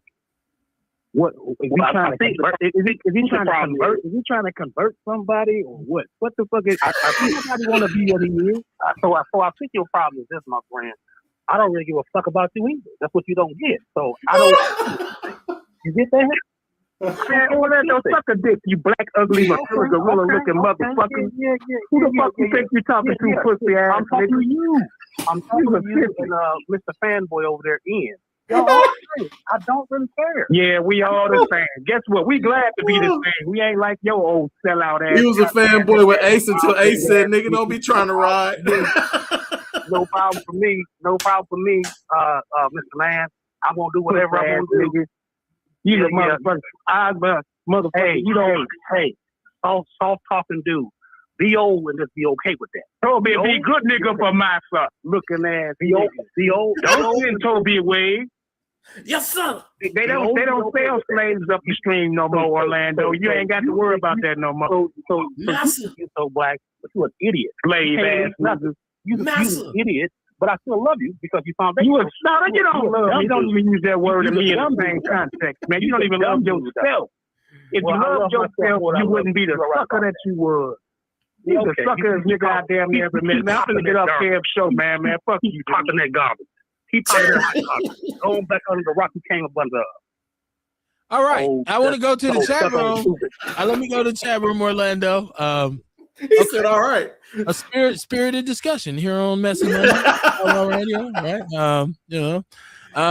Sharita Shaw says now they are speaking of solidarity because they need our help due to deportation.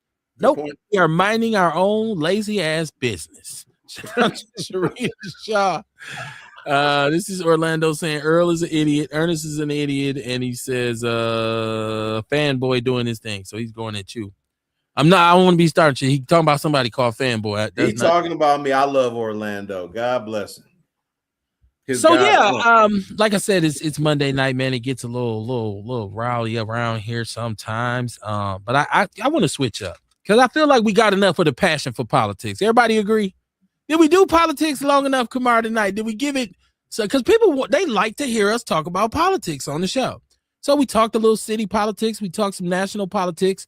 I got something else I want to share because this is something that we just talked about on the show. When was the last time? Last Wednesday. We talked about this and we talked about it from different perspectives, right? And this is once again someone and he's not the biggest person in the world, but I think the points he's making are very valid. Let me show y'all this. Kamar, I think you're gonna like this too. Let me see. Get this over here. Hit that button. Make sure you can hear it. And here we go. Oh, shit. Because they woman decided to go sleep with another man and this woman done moved on in life. Diddy didn't make a documentary or anything about 50 and when 50 was dating Misa Hilton. Diddy, Justin's mother. Right. You get what I'm saying? You dated his baby mother first. I didn't know that. Yeah. You know, because it kind of made me think about the documentary itself, and I'm kind of trying to get us back on track. But you saying that Misa and 50 were an item at one point? Yeah. Is that like a big thing that people know, or? Man, if you was around, like, you know me, I've been in this game 30 years, and I've been around these people for 30 years. And I know Misa for about the 30 years. You know what I'm saying? But there was a point where Misa and Misa and 50 was messing around. And 50 was threatening Diddy with information that he allegedly learned from Misa. I've not heard that aspect until kind of puts another perspective of, in the documentary, it was mentioned that Suge's beef with Diddy was over a side chick. How much do you believe that is true? Suge and Diddy was friends way before the Source Awards, any of that. They've been friends for a long time. Right. You know what I'm saying? I don't see Suge having a beef with Diddy over no woman, and I don't see Diddy having a beef with Suge over no woman. Now, there was a time also when, after the whole East Coast, West Coast, well, ain't no East Coast, West Coast, the whole Bad Boy Death Row beef, that Suge started messing with Misa, or allegedly messing with her. But, you know, Misa was hanging around Suge, and Suge took a picture holding Justin, Diddy's son. So that, you know, that's just been a part of the art of war in the game, in this industry, is women, you know. And for me, I don't understand the man that wants to kill or hurt another man for messing with his woman, when the woman made the decisions to mess with the other guy. So you be ready to kill this nigga, you be ready to fight this dude, you know what I'm saying, because he messed with your girl, your wife, your baby mother, and then you go to jail or you get your ass killed, and she moves on regardless. You know, I never understood how men are quick to want to do something to another man for messing with his woman, his wife, his girlfriend, when your lady is the one doing the cheating.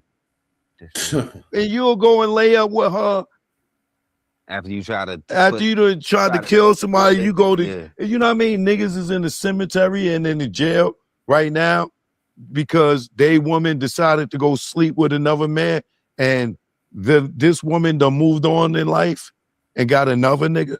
Like there's too many tender dick niggas out here. This one.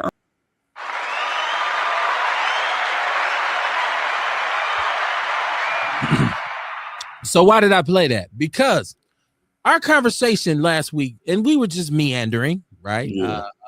You know, we were just perusing, if you will, pontificating upon the discussion of how much involvement 50 Cent's agenda was towards Puffy based on him messing with his baby mama and basically making her one of the stars of his free calls. I said, because I'm petty against 50, I said, I feel like that's why he was really hurt. I said he was butt hurt. I said I felt like it was a bad look for him. I felt like he took a L. I also stated that women have been at the center of so many major conflicts of powerful men and places. Kamar countered that by saying one of his famous, but it's 50-50. He agreed with me halfway didn't, because men should check themselves. They should check themselves about their behavior when it comes to this. Go ahead, Kamar. Go ahead. That's it. That was it right there. It's about accountability. You know what I mean? My thing was, we was taught not to get into it over these women. You know what I mean? This was the rule, because like that there is the equivalent of two niggas getting into it over a neighborhood hood rat. Which happens all the time. Saying? Now knowing now being a motherfucker that know about that shit, if you know better, you do better. I'm not finna get into it over this chick. You know what I mean? That was my argument. And then I also said, I don't think that was 50 whole thing, because he had problems. He had beef with Diddy before that. You didn't say that. But okay, so I want to touch on something else that he said. That ultimately the woman is playing both sides and niggas get manipulated. And that's what I said too, is I said I put a lot more on a lot of women, because they do play both sides and manipulate both cats against each other. So sometimes they can't think like you, what you call it, Kamar, your higher brain, what you call it. They can't use they upper brain, because rules. Because that thing that love that back in the day, that ain't had nothing to do with higher self. That's what we was taught. But that love muscle changes things. That's it changes men's minds. And that's my thing. Like you supposed to know. You supposed to know. Don't get it. Don't do that. So my thing was accountability. The niggas being accountability for themselves, allowing themselves to get into it over this woman. It don't matter what she do. She could do whatever the fuck she want to do. But the only thing, listen. But the only thing you can control is your actions. Yeah, but it matters what she does. You can't control nothing they do, but you can control what you do. Anybody can be manipulated. Accountability, being in control of yourself. Anybody can be manipulated when it's emotions involved. Anybody can. And that brothers get emotional over women. That's why we having this conversation. It happens. I ain't saying it don't happen. I'm just saying some of them dudes, Kamar, will be some real ones. They'll be like some cats who we identify with, and you ask him, like, dog, what's up? And he'll tell you, man, that's my girl. You be like, bruh. And they also would tell you they know better. Yeah, and don't give a fuck. Hey, I was always taught. But that's my point right there. They know better. I was always taught you rather die over money than die over a female. You know what I'm saying? My mom taught us that. It's like don't never chase no females like that, because at the end of the day, it's like what Kamar was saying. You end up getting killed, and she gonna end up fucking your best friend. And keep it 100. Now the part about you don't take a hit. Your ego take a hit. Now, if you ain't a slave to your ego, that shit ain't gonna matter. For the people who wonder who that was Choke No Joke. And if once again you don't live in the podverse, which I do, and hip hop is my culture, my thing. He's somebody who's been behind the scenes with a lot of these labels and rappers, and he said 30 years, so we're going back to 1994, which is kind of like a mixer. He was, I know at one point he was like a cinematographer, or he was around. I didn't seen him before. So he's been around a lot of different camps, and that was, I believe, the art of dialogue. So if you're wondering why would he bring that on, that's because that is relevant to the culture. That's media. It do make sense. Yeah, no, Art be having everybody on there. He didn't have MC8 on there talking about Milwaukee. Or was it? Hold on, let me make sure, Ian, because I might be lying. I'll do that from time to time. That might not be art of dialogue. It might be I forget the other one, the other brother that I'll be listening to. Y'all, I'll figure it out. I know who you call the other black dude. Oh, yeah, I don't think that was art of dialogue. So I'll figure out what the name was. Sharita Shaw's in the chat room. She said, that's why I said we all need to have emotional intelligence, because your emotions don't mean shit when the law's involved. Yeah, she said that last week when we was talking about it. That's true. Speaking of love and law, listen. Spousal support and alimony, right? I just looked at Iman Shumpert, who was married to Tiana Taylor. And he got, you women, ladies, you cannot justify what he shouldn't have cheated. No, absolutely stop it. That man had to give up $25 million, property, cars, and he got to pay $8,000 a month for child support. They said this is money. The money he brought to the table came from his hoop career, which that's him. That is him. She, a singer, entertainer, whatever. She did have the children, but 25. Listen. It is unfair. Now here's the flip. Somebody like what's my man name who was married to Cardi B? What's his name? I'm not really a Migos dude, but what is it? Offset or is Quavo? Which one is it? I think it was Offset. Okay. He wants spousal support from Nicki Minaj. And I see women coming out talking about that ain't even masculine. That's foul for him to do that. And women don't like when men say I'm getting spousal support or alimony, or even if a man got his kids and he go down there and do the right thing in court, and they tell her your ass got to pay child support. That ain't got nothing to do with masculine or feminine energy. No, it's a double standard. So I'm saying, did you listen at dude? Listen, Kamar. Listen at some of the divorce settlements for past athletes, bro. Now, Iman Shumpert's not the only one. You got pro athletes who say, well, he's broke, he's bankrupt, or pro football players, and they say he's bankrupt, his career is over, he's bankrupt, he must have fucked his money off. There's a great majority of them who are broke because of their divorce. Yep. And listen, here we go with the women manipulating. You with him because he had that contract.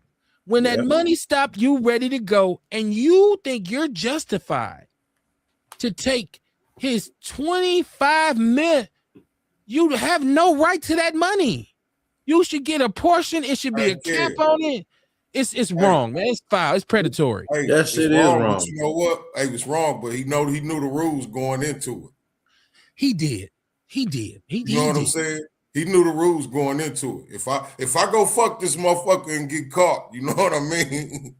Why you think Kobe begged his wife back? I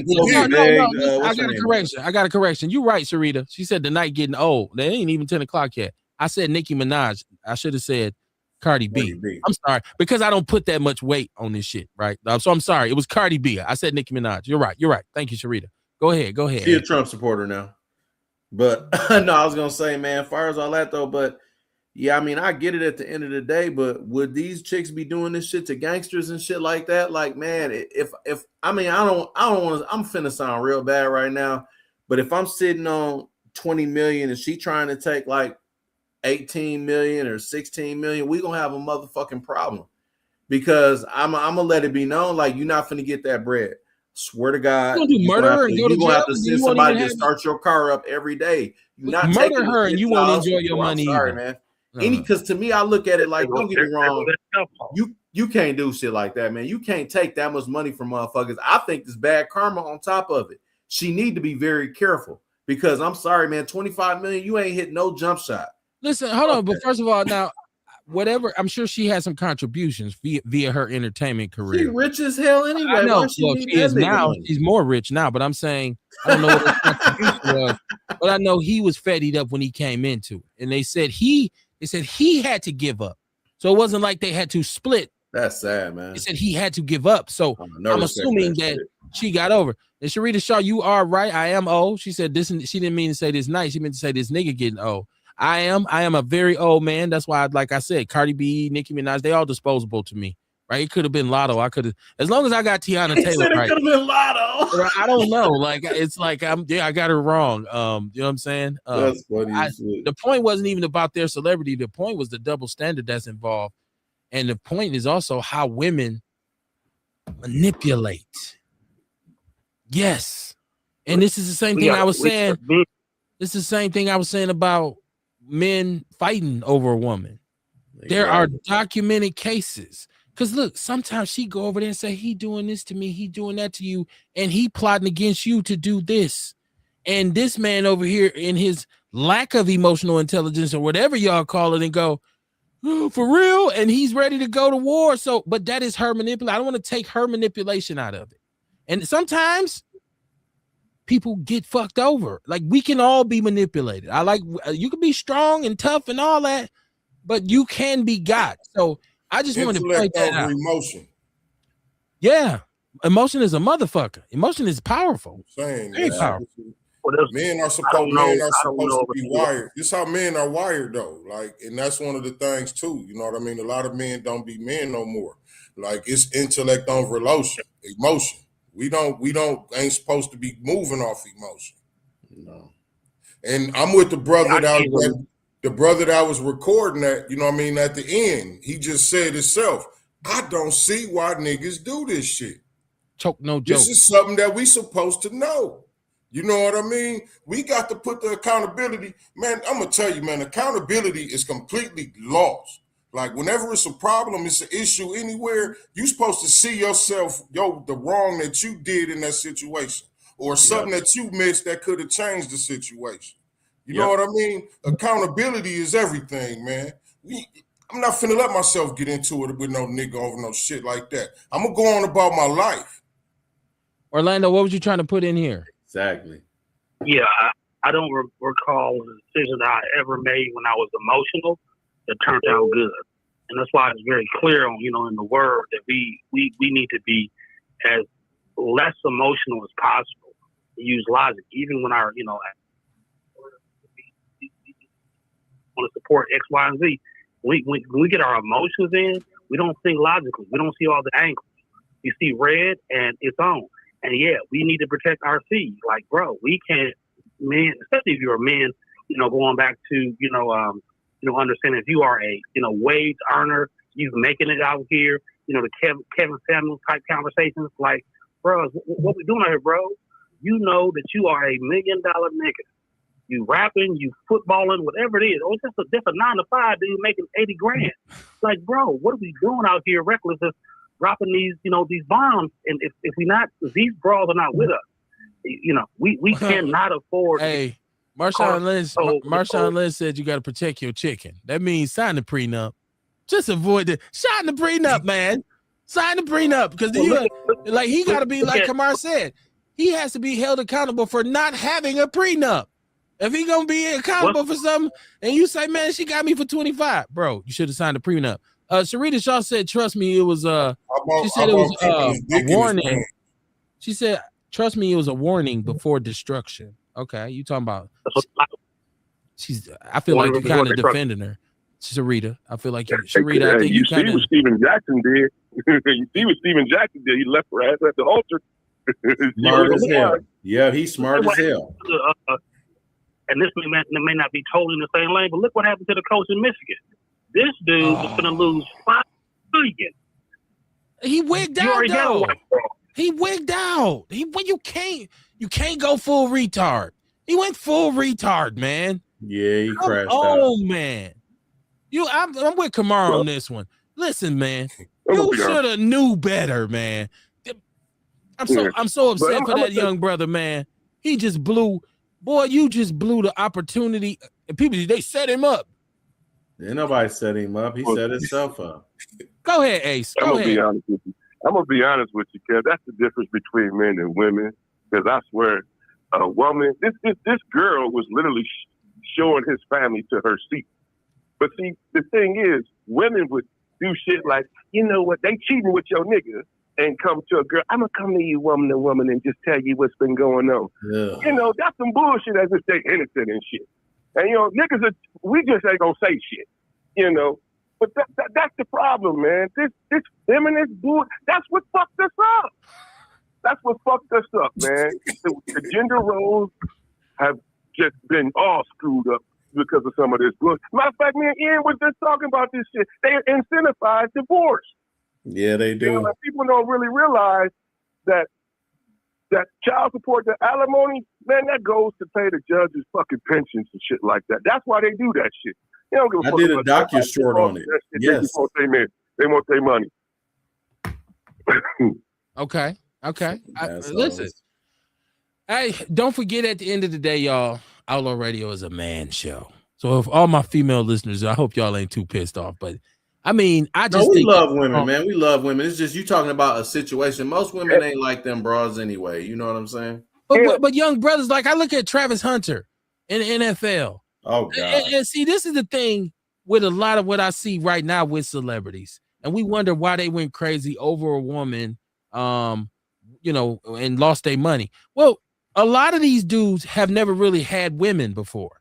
And especially with some of the NFL dudes, like that's the whole truth. You 6'9", 370 pounds. You wasn't really popping with the ladies per se until that NFL money came. So you ain't really hip. You ain't game tight. Like Kamar talking about somebody that's laced up and game tight to say, nah, man, hell no, that ain't. This dude ain't raised by the code. He finna lose it. He like, man, look, you trying to take the most beautiful thing I ever seen in my life. Hey, and even with a lot of them, like Travis Hunter, right? Like motherfuckers told him he didn't want to listen. Yeah, they did. They People did. who His know son- better, people who knew better told him, and he didn't want to listen nigga, to him. he ever get divorced, it's a wrap.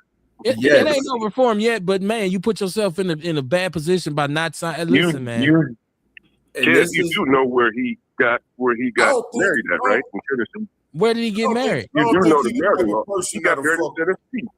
There is no statute of limitations as far as when you get married, that she could take half of your, if not all your shit, based on the situation. Tennessee there's no time limit. Not at all. That's why she got married there. It should be like 2, 3, 4 years before you can. Otherwise, it's just annulment, and y'all just split. No, but he should have signed a prenup. I'm not saying he shouldn't have got married. I'm saying he should have had a prenup. No, I hear what you said, but it wouldn't have mattered there. That's why. No, not in Tennessee. Certain parts it don't matter. Wait, you can circumvent a prenup? Yes, sir. What? In Tennessee, I didn't know that. State to state, things are different. You got to remember. Yeah, bro. She set him up. They move very swiftly, man. $8,000 a month in child support after you done took $25 million from me is Maney. Dog, what's crazy about that too? So are we saying that only some states recognize prenup? So it's all about where you get married in order to get a prenup? Sound like what he said to me. That's what he said. I gotta give my boy props because he got 2 sons in the NBA and they be beating them chicks off with a stick, man.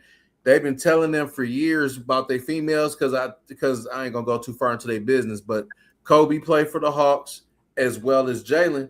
And dog, is just like what y'all was saying and shit, man. These females be at all these events. Rod be with his sons all the time. Do he be at all again? He just retired last week. He was a cop. He literally be with his sons like we on this show this close. Every time something happened to chick, Jalen, let's go. Let's go. And you know what, Ian? That don't mean a damn thing. The love muscle conquers all. Listen, the love muscle. Trying to tell you, the love muscle wins. You can't. Because time out. Because everybody is dope. Everybody's dope. Everything we saying as men and real dudes and this code and all that's love. But that love muscle, especially if you ain't had a lot, right? And you ain't used to dealing with it. When you get some of them they blow your mind. And so he can be at all the shit he want to. One of them dudes is gonna break free. And he gonna be like, why her though? That love muscle. Incredible, man. Listen, you spend right? Man, you spend 9 months trying to get out the womb. You spend the rest of your life trying to get back in. Do y'all realize that? That's a man's nature. You trying to get out, but all you want to do after that is go back up in it. So the love muscle, man, it changes the world, man. Listen, Kev, it's natural instinct for a man to want to mate with a woman. Oh, yeah. You know what I'm saying? Yeah. So I mean that's not a thing. The thing is the in between shit is what sucks. The reading between the lines, the bullshit. Is it real or is it not? Yeah. I mean, the thing is, man, motherfuckers don't realize when it's just like Shannon Sharp. Okay, it's shit like that. That's a dumb move right there, nigga. You 60. What the fuck you fucking with a 25-year-old? The love muscle. That's why it wasn't a conversation. It wasn't because she was interesting. And then the nigga phone go off while he humping. And first of all, nigga, sound like a man when you humping. He did that. That's on purpose. I know his phone went off. He did that shit on purpose, man. Because everybody was calling him gay. Everybody's calling him gay. Correct me if I'm wrong, right? But it's only like a couple different reasons why they could take your money if you get divorced, if they divorce you, right? Like adultery, like getting beaten, cheating on them. You know what I'm saying? Like I'm guessing, like I feel like them like probably about the only reasons that. But my thing is this. Here's my point. If you act correctly, they can't take your money. If you're going into this situation with the right frame of mind, I'm just guessing. I don't know. I ain't never been married. But this is how I'm thinking, because a lot of the time when these brothers when they get stripped, you're talking about Iman Shumpert or whatever, this is how the conversation started. Well, she doing that because he cheated on her. Right? It's accountability again. He should have had his shit in his mom's name. I hate to say that. Oh, hold on. Drug Hold on. Infidelity is part of it. Can't deny that. He has to take accountability for that. But there's also threesomes in which she's had open relationships with women, and she's brought women into she that. have? Yeah, with them. They've been on the Breakfast Club talking about the fact that they engaged in threesome. So I'm just saying, I'm not justifying his cheating, but also to the fact that you said you've never been married. I can tell you from personal experience, marriage is very, very, very, very, very, very difficult, especially in the beginning. And it don't matter if you got money, it don't matter, it doesn't matter. It can get so difficult that it'll have either you or her. You'll be so unhappy at points where you will be disillusioned and make a mistake sometimes. So not justifying the cheating. Look, I done had a relationship where the girl used to bring people around like that, bring girls around. You know what I'm saying? But it was still against the rules if I went out and fucked somebody without them knowing. It's a difference. Rules, right? There's rules. Yeah, like you know what I mean? So we don't know the rules. We don't know the rules that they had that may have been broken or whatever. But my thing is, going into it, you usually know the rules. Oh, it's nobody without me. That's the main rule. Any chick because I didn't talk to a few like that where we can do whatever, but don't fuck with no chick without me. I ain't even just talking about that situation. I'm talking about marriage. Going into the situation, you usually know the rules. Yep. Don't. And if you break the rules, hey, look, if you break the rules, nigga, that's shit. Come on, man. No, I'm talking about marriage. Hold on. Let's be clear. Yeah, I'm talking about marriage. I'm talking strictly about marriage. And hold on, Ace. Hold on, Ace. Go ahead. You going into a marriage and you say it's rules, right? And so I've been married before. There's situations where lines really get blurred. We're talking about when marriage is in. I'm not trying to talk about nobody who's been in a long-term relationship and say, Kev, I don't need to be married. Marriage is a different animal. And sometimes there are rules. There are rules. Like there's rules in life, but they still get broken because people get disillusioned or they led astray or they get stressed out or and I'm telling you that there can be some marital situations that are so toxic because you have established familial ties, right? When we start talking about kids and all this kind of stuff, that shit twists up everything. So we also don't know what she did because maybe she didn't cheat, but she could have been being very toxic and being just hell on wheels for that man, making his everyday existence. That's why he probably was willing to give up the $25 million. That's why he was ready to give up the $25 million because he was saying, "Shit, I'd rather be without her than have this $25 million." So maybe that's why he was willing to give it up. And that's when he was supposed to use that intellect over emotion and leave. I think he did. He did leave. Well, then she wouldn't have been able to take his money like that. I'm talking about before he went and fucked off, and whatever the rules was before he bust them boundaries down. No. He should have left. But hey, listen. If she leaving for infidelity, before he felt like he should cheat on her or it was okay to do that, he should have left.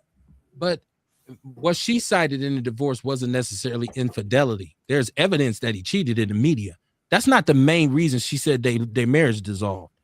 There's other mitigating factors. That's why they have what they call irreconcilable differences. But I'm saying my comment was like, this is the reason why they're able to take the money. No, even if you don't, that's why I asked that question. This is why I asked that question to y'all first. Right. No, I'm saying even if she files even if you don't cheat, if she files for divorce and just says, like I said, irreconcilable differences, if you're rich and she goes after unless you have a prenup, she's going to get it. That, though. She can hit him. I'm telling you, depending on her lawyer. I've been there. No, divorce is based off the amount of time you've been married. Okay. You get what I'm saying?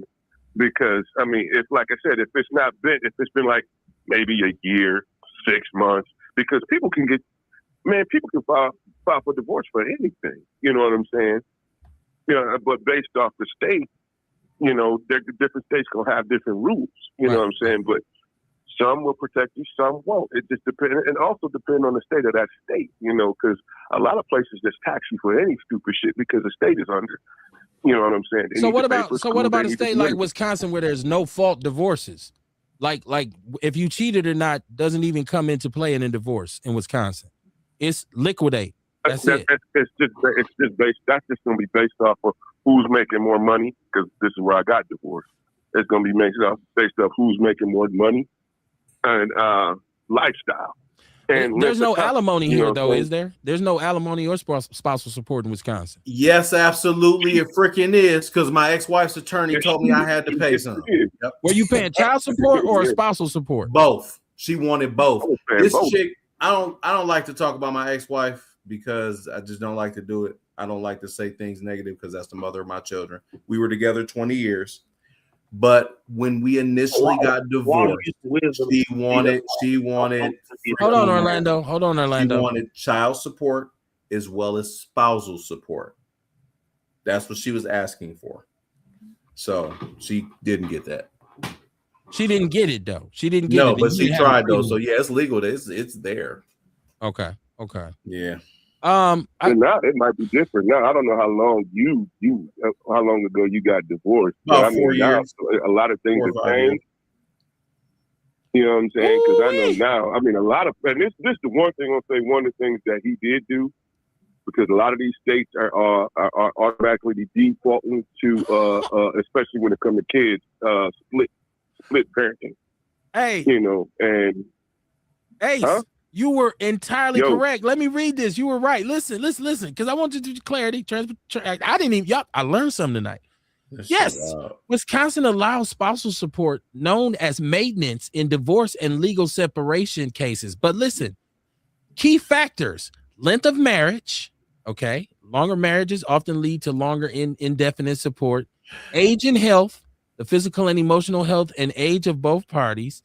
Earning capacity. The income potential of the spouse seeking support and their ability to become self-supporting, education and contribution, education levels and contributions to the other spouse's career during the marriage, property division, how assets are divided during the divorce, types of maintenance. So this is the type of spousal support that they allow in Wisconsin: temporary, permanent, reimbursement, or lump sum, right? Okay.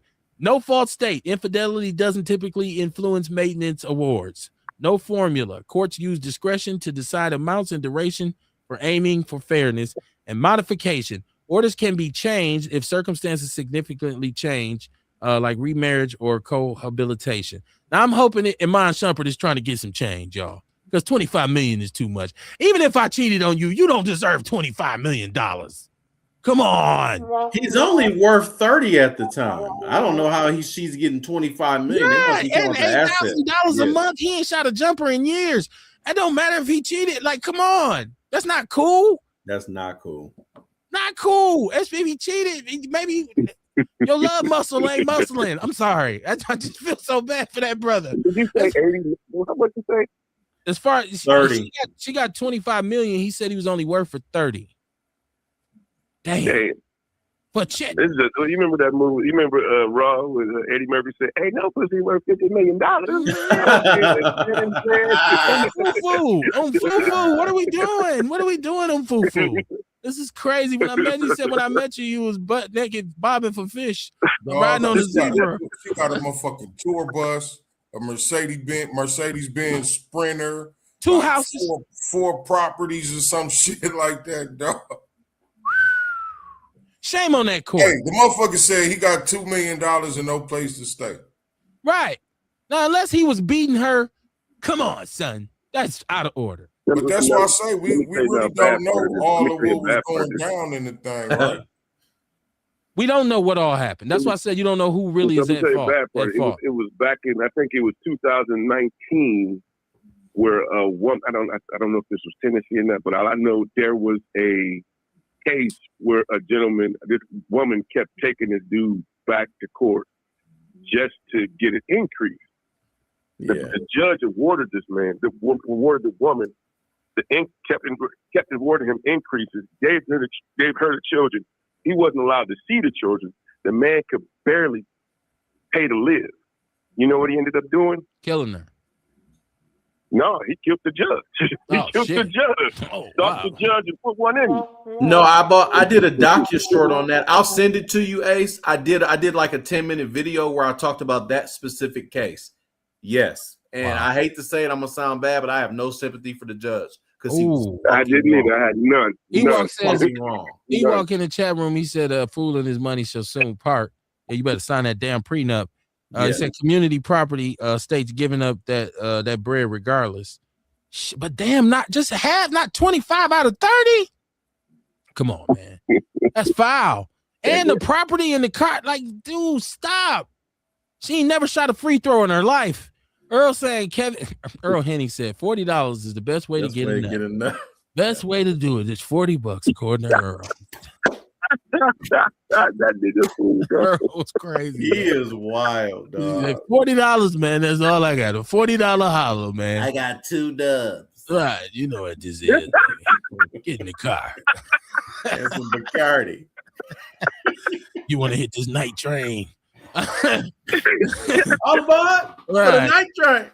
Sharita Shaw said, "Yep, Kevin Barnes." She said they said he owns a lot of real estate. I believe that. She said and comes from money. Yeah, so just fuck him over, right? Like saying I don't even want to listen to her music no more. I'm mad at her for that shit. That shit. I didn't even know one song she made, but I know she can't be that damn talented. Well, a lot of people don't. Well, she's very talented. She's a very talented sister, but. Oh, yeah, you can't see. That little muscle ain't worth no 25 million. No, she just looked good as hell. I ain't never heard nothing from her though. She ain't even the greatest looking. She's fine, but come on, that $25 million fine. Oh no, hell no. 25 million, man. I'll drop her off of Mount Everest. No. Lord have mercy. Or Everest College, one of the two. A degree or something. Bye, Tiana. Just to close us out tonight, I wanted to talk about this. Y'all seen it, and we've been talking about this, the deterioration of hip hop and how it's just kind of fallen. And it's continuing to fall, how we are off the charts. I'm saying we because I feel like I'm part of the hip-hop culture. Oh, yeah. Off the charts for the first time in I don't know how many years. The quality of the music has slipped. People are very critical of the messages that are being conveyed. Well, the Mecca, New York, has had this shakeup. So Ebro, if you live in the Podverse, you know Ebro in the Morning, which was one of the major morning shows in New York, he's been fired. Now Funk Flex had, and they're from rival stations, right? What? He had resigned from or retired whichever one from, I believe wherever he was. I don't know, Hot 97, BLS, whatever it was. But now he's taking Ebro's spot now. And so Ebro's coming out saying that it's because of his political views. And he's saying that they don't really want anybody that's going to. So he's saying they're coming after him finally for being anti-Trump and being pro-black and saying I can believe that. Being they say he said he's socially conscious, so this is why they're coming after him. And here in Milwaukee, I noticed that one of their major right-wing radio personalities, because if you don't listen to right-wing radio in Wisconsin, you don't know that they have their own networks. And you think we go hard? You think we go hard here? These white boys go hard. These racist conservative white Mark Belling and now all of them are systematically stepping away from radio. But Jay, I talked to Jay on Friday. He retired. I saw him with his post and I hit him up. He's done. You know what they're doing? They're starting podcasts. Yes, sir, they are. So what's happening in New York is attributed to the fall of hip hop and how it's kind of waned in popularity, but it's also a statement to the death of radio. Okay. Terrestrial radio is falling fast. Part of the reason I really want to be on there is because I want to be on there for it's gone totally. Because people are choosing a more flexible news source now. People really want their news now from people that look like them, people that sound like them, people that come from where they come from, people who understand their perspective instead of some neutered corporate production of stories and selected stories. I think the revolution that we have here is, especially, and we've always discussed this on Outlaw Radio, the new black media. This is a very important time for black people. And this is why I have to side with Kamar in saying I'm optimistic about what's going to happen to us, because I think we have something none of our ancestors ever had. We have platforms and they are widely listened to. There's millions and millions of people. If you add up all of the black platforms and influencers, some good, some bad, some positive, some negative, but they appeal to hundreds of billions of people around the world. And that's something that your average terrestrial radio station can't say. And so the business end of it has to be more defined so that people who are small and people who are just starting up can get paid earlier. And I think it will even get more empowered then. But I think it's a powerful statement when you see cats who've been on terrestrial radio for 20 years saying, you know what, enough of this shit. I'm just going to do a podcast, because guess what? If you've been on the radio that long, you have a built-in audience that's more likely than not going to follow you to your own platform. That is like, instead of signing with a major label, starting your own label. That's what's funny about what you saying. I Why you are so right is because they offered Jay a shit ton of money to do that. I know that for a fact they did. Turned it down. A whole salary to be on twice a week. I noticed a lot of radio stations doing that, making the radio show air live like a podcast. Yep. Okay. With the Like video, lately, I've been noticing catching Michelle Bryant. NOV, yes, they have. They've added the camera. And a lot of the time, that's how radio stations are converting now. And you remember, Kamar, I don't know if you ever heard this. It's back cheaper. in the days, they used to say, you got a face for radio, because radio is where you never see them. Right? We never could see in the studio before. Yeah. Podcasting brought this element of, I'm looking at it and I'm listening to it. Right? So that kills, it's either television, because everything is visual now. It's either television or it's internet. You know what I'm saying? Yeah. So that's dope. Ian, you was trying to jump in there. What was you trying to say? No, I'm saying they offer. One thing is, I guess we are an influence. One other thing, RJ, now she wants to listen to Scarface, Chopped and Screwed. One, okay, welcome to Texas. Two, they offered Jay a shit ton of money to do the podcast, and that's how come. It's funny that you said that, because I just talked to him, because I seen the shit where he retired or whatever. So I hit him up and we chopped it for a couple minutes, and he literally was talking about how he said they offered him a shit ton of money to go do podcasts just like Mark Belling. So now, because I told him, I was like, you know what? I'm like, I've known you for years. He's a cool dude. He actually was one of the first people to put me on their platforms and shit. And people didn't want me on there.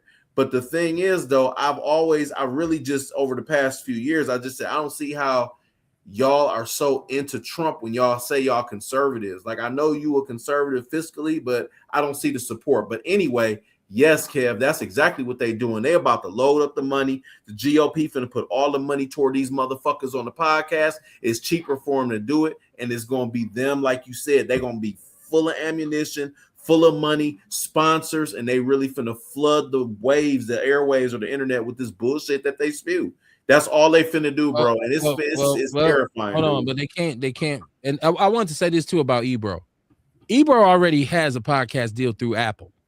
So it's not like he's falling, you know what I mean? Like, yeah, he's tight though. I like Ebro. I don't want to fence with Ebro, but Ebro is, a lot of people from New York say Ebro is the reason why New York hip hop fell apart. Well, first of all, he's from the Bay. He's from the West Coast. But he's opinionated and he's older. He's our age. And so a lot of people have always said you are the one who destroyed New York hip hop, because he was willing to play so much other hip hop besides New York. Back in the days, New York artists got play on New York radio.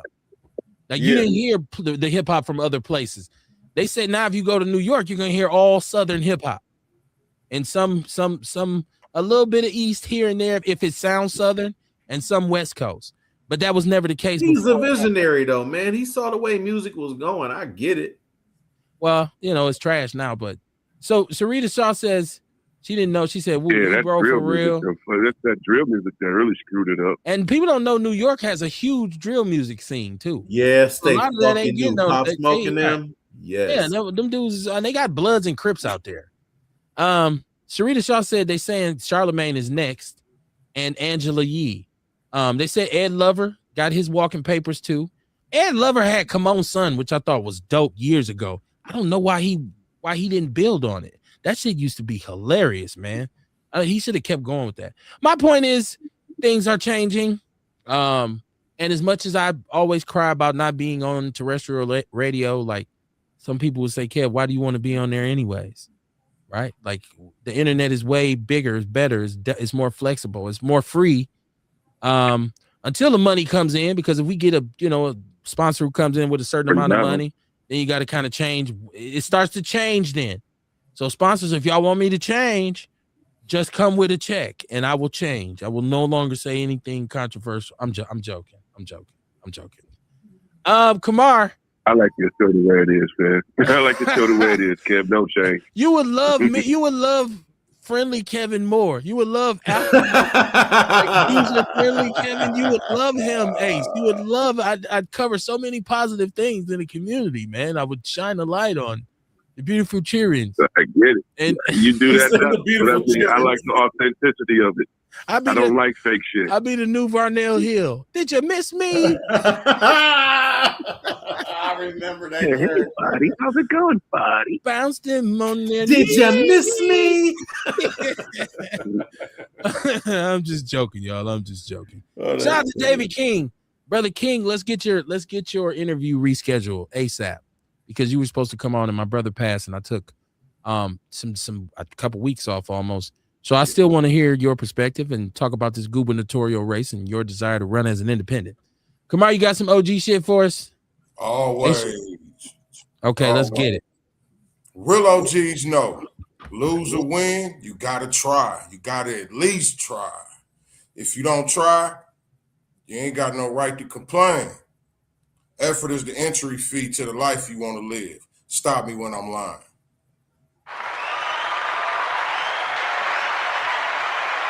Hey, listen, man, thank y'all for rocking with us. I know it can be all over the place sometimes on Outlaw Radio Live, but I just don't like to beat a dead horse with the same old. So if you heard anything on here that you enjoyed, that you were enlightened by, that you felt like you want to talk more about, I do take suggestions, constructive criticism as well. Just hit me up, holler at me if you want to do business, if you want to collaborate. And I want to make myself more accessible to people, because I may come off as a little standoffish, and I am. Okay, got a right to be hostile. My people been persecuted. But at the end of the day, man, it takes teamwork to make the dream work. So if you out there and you want to do something like this, you want to do something positive, you want to get your message across, please don't hesitate to holler at me, man. Promise not to knock the stuffing out your Egg McMuffin. Peace and love from the fact checker, the ghetto witch doctor, and the Negro whisperer. I see y'all Monday, man. It is what it is. Wednesday. Wednesday, baby.